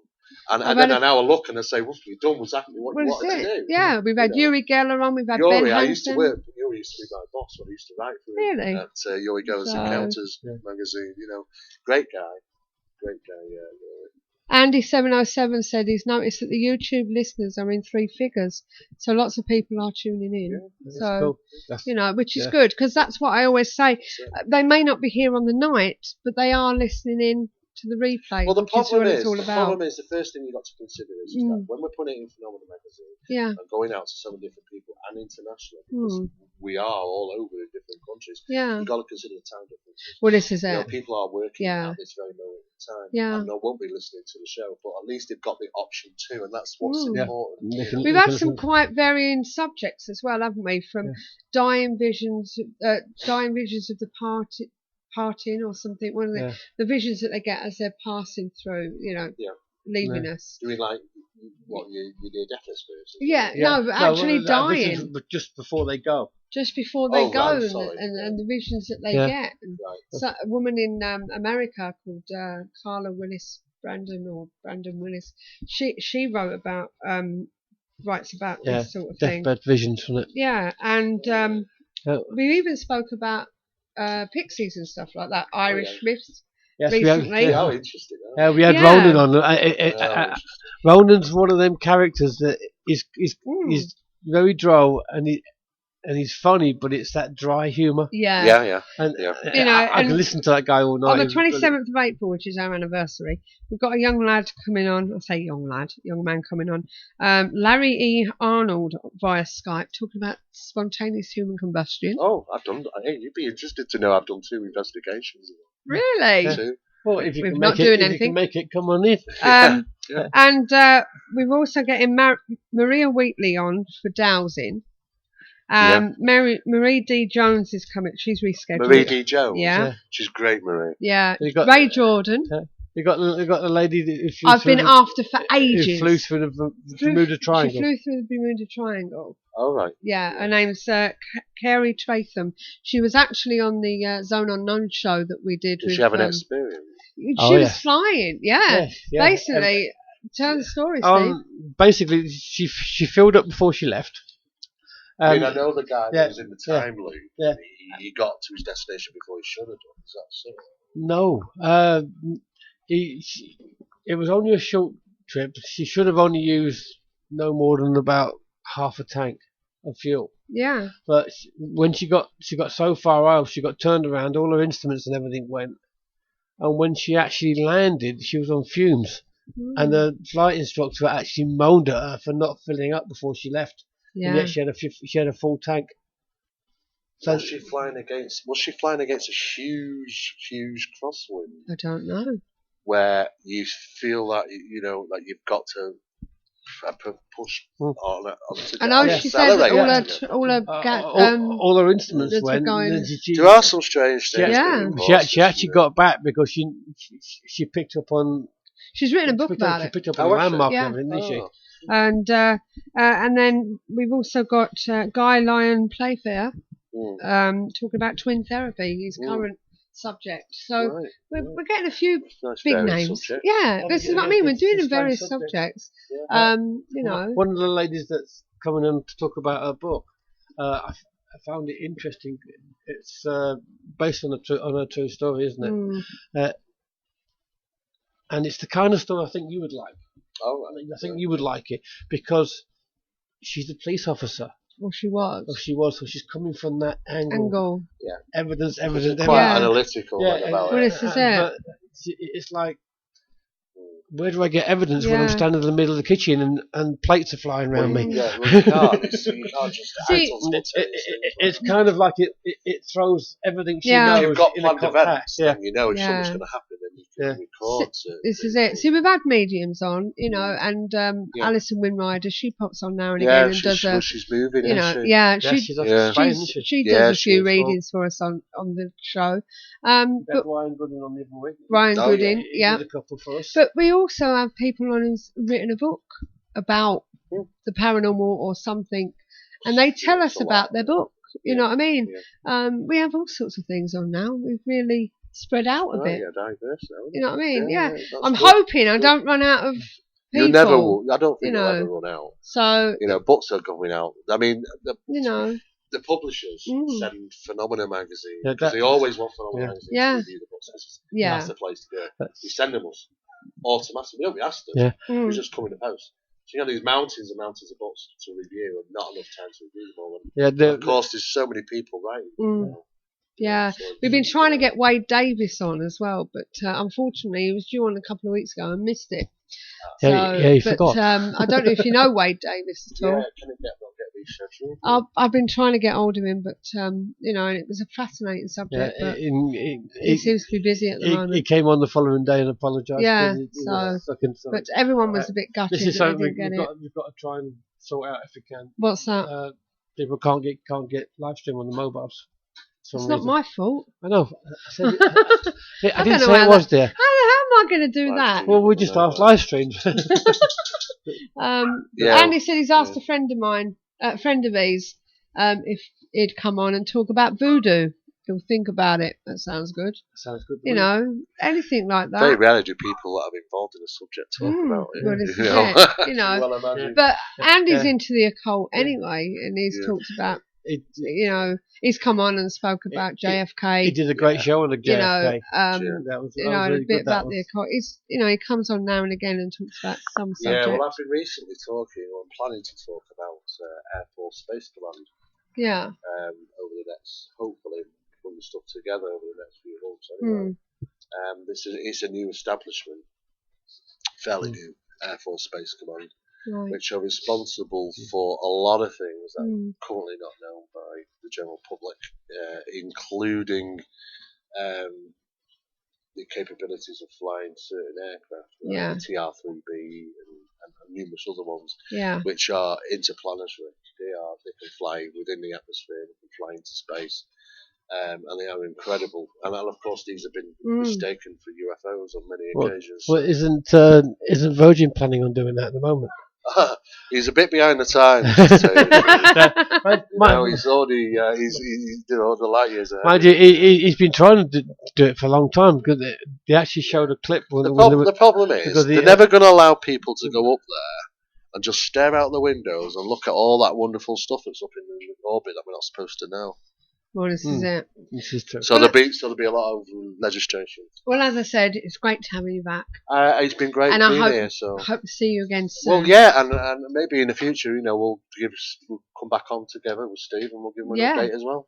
Yeah, let you know how things are going. That'd be great. Let you know when the book's out. Well, even if you can't get Steve, maybe you can let us know either way. Oh, certainly, yeah. If I get some time, yeah. Well, even if it's just a phone. You're actually nearer to me now. Am I? Yeah, actually, yeah. Because I don't live in Withenshaw. Oh, do you not? No, I live in Bolton now, in Kersley. Oh, right. So I just come straight down the... from the drag. Yeah. And bang them here. We get a lot of people asking about shadow people, so... Well, I did come on and talk about that. I know, but we've got new listeners now, so maybe we can talk about it again. Okay, all right. Yeah, not a problem. I've got stuff on shadow people. Yeah. Seen a few of them myself. Yeah, I would like to get somebody talking about Men in Black as well. Yes. Oh, I've done some of that. have you read about the Winter Hill Men in Black case? No. Ooh, okay, that'll be one. There you go. There's one. I mean, I know we can talk to Tony about that, but Tony tends to go off subject a bit, and you. Well, these are cases which are local. These are cases that you haven't probably heard of. Yeah. And which involved the disappearance of a gentleman of one of our clients as well. So. Well, Andy said, do talk about them, so that would be something. Okay. Well, there are some details up on the mapping website, so if you want to find out. Don't forget, if you want to find out about certain subjects, there's quite a few on there, and that's, what's the website again? The mapping one is www.mappit.kk5.org.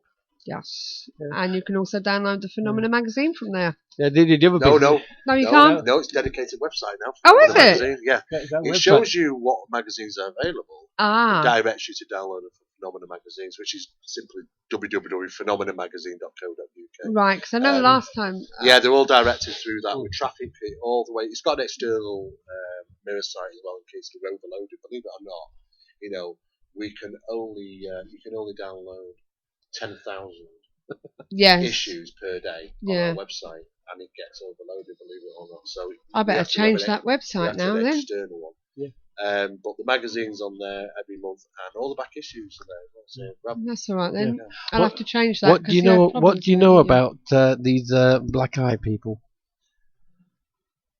It seems to be a big thing at the moment. It does seem to be again. I know. And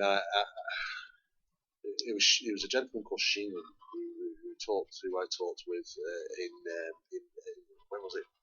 Manchester in Middleton Arena conference a few years ago, and he brought in some bits and bobs to my. I'd heard rumours about them already. Brought some cases to my attention. However, I'm still thinking that there's more rational explanations. There's still some other avenues that need to be approached, such as medical conditions or even induced trauma. We have to go down those avenues first. However, there's other bits and bobs of information saying that it could lead to something else. I think a lot of it is perception. Yeah, I mean, a lot of it's coming from Hollywood and stuff that demons always have black eyes and stuff like that. Of course it does. So it scares the crap out of people. Yeah, but how many people though are talking about that subject have actually even bothered to find out how many medical conditions can cause your eye to turn black? I bet it's not even research. I haven't, because I haven't looked into it yet. Excuse the pun. Right, well, we're going to leave it at that. And don't forget, This is where it's at. And we'll be back next week, as we said, with Caroline Mitchell and talking about her book and her experiences. And James Armstrong from Truth Searchers UK. So until next week. And Andy. 707. Yeah, Mr. Andy Mercer's going to come in and tell us what happened at Coalhouse Fort. So he said, great show as always. Thank you again. Thank you. And thanks to the listeners and Andy and Chris. And never got a chance to say goodbye to you guys. I'm going to be talking at Chris's due on the 24th. I'm going to try and get down there. So that should be good. And it says something that we're finished and we still have 7 viewers in there with us. Oh, is that good, right? On the night. You know, well, this is what I mean, and I get moaned at from Andy saying, "No, don't go yet." Yeah, we do get people that viewers right to the end. Oh yeah, that's good. That's good. Even once we start talking twaddle. Yeah. Like you tend to do at the end of a show. Well, until next time, all that's left to say is, going to join us, Steve? Keep the paranormal friendly. Good night and God bless. Guys. To see in the night, to measure the spike, to see how cold it's been. I buy my kit so I won't forget the ghosties that I have seen. The Paranormal Intelligence Gathering Services Ghost Store. So visit www.the-pigs.co.uk/ghost store.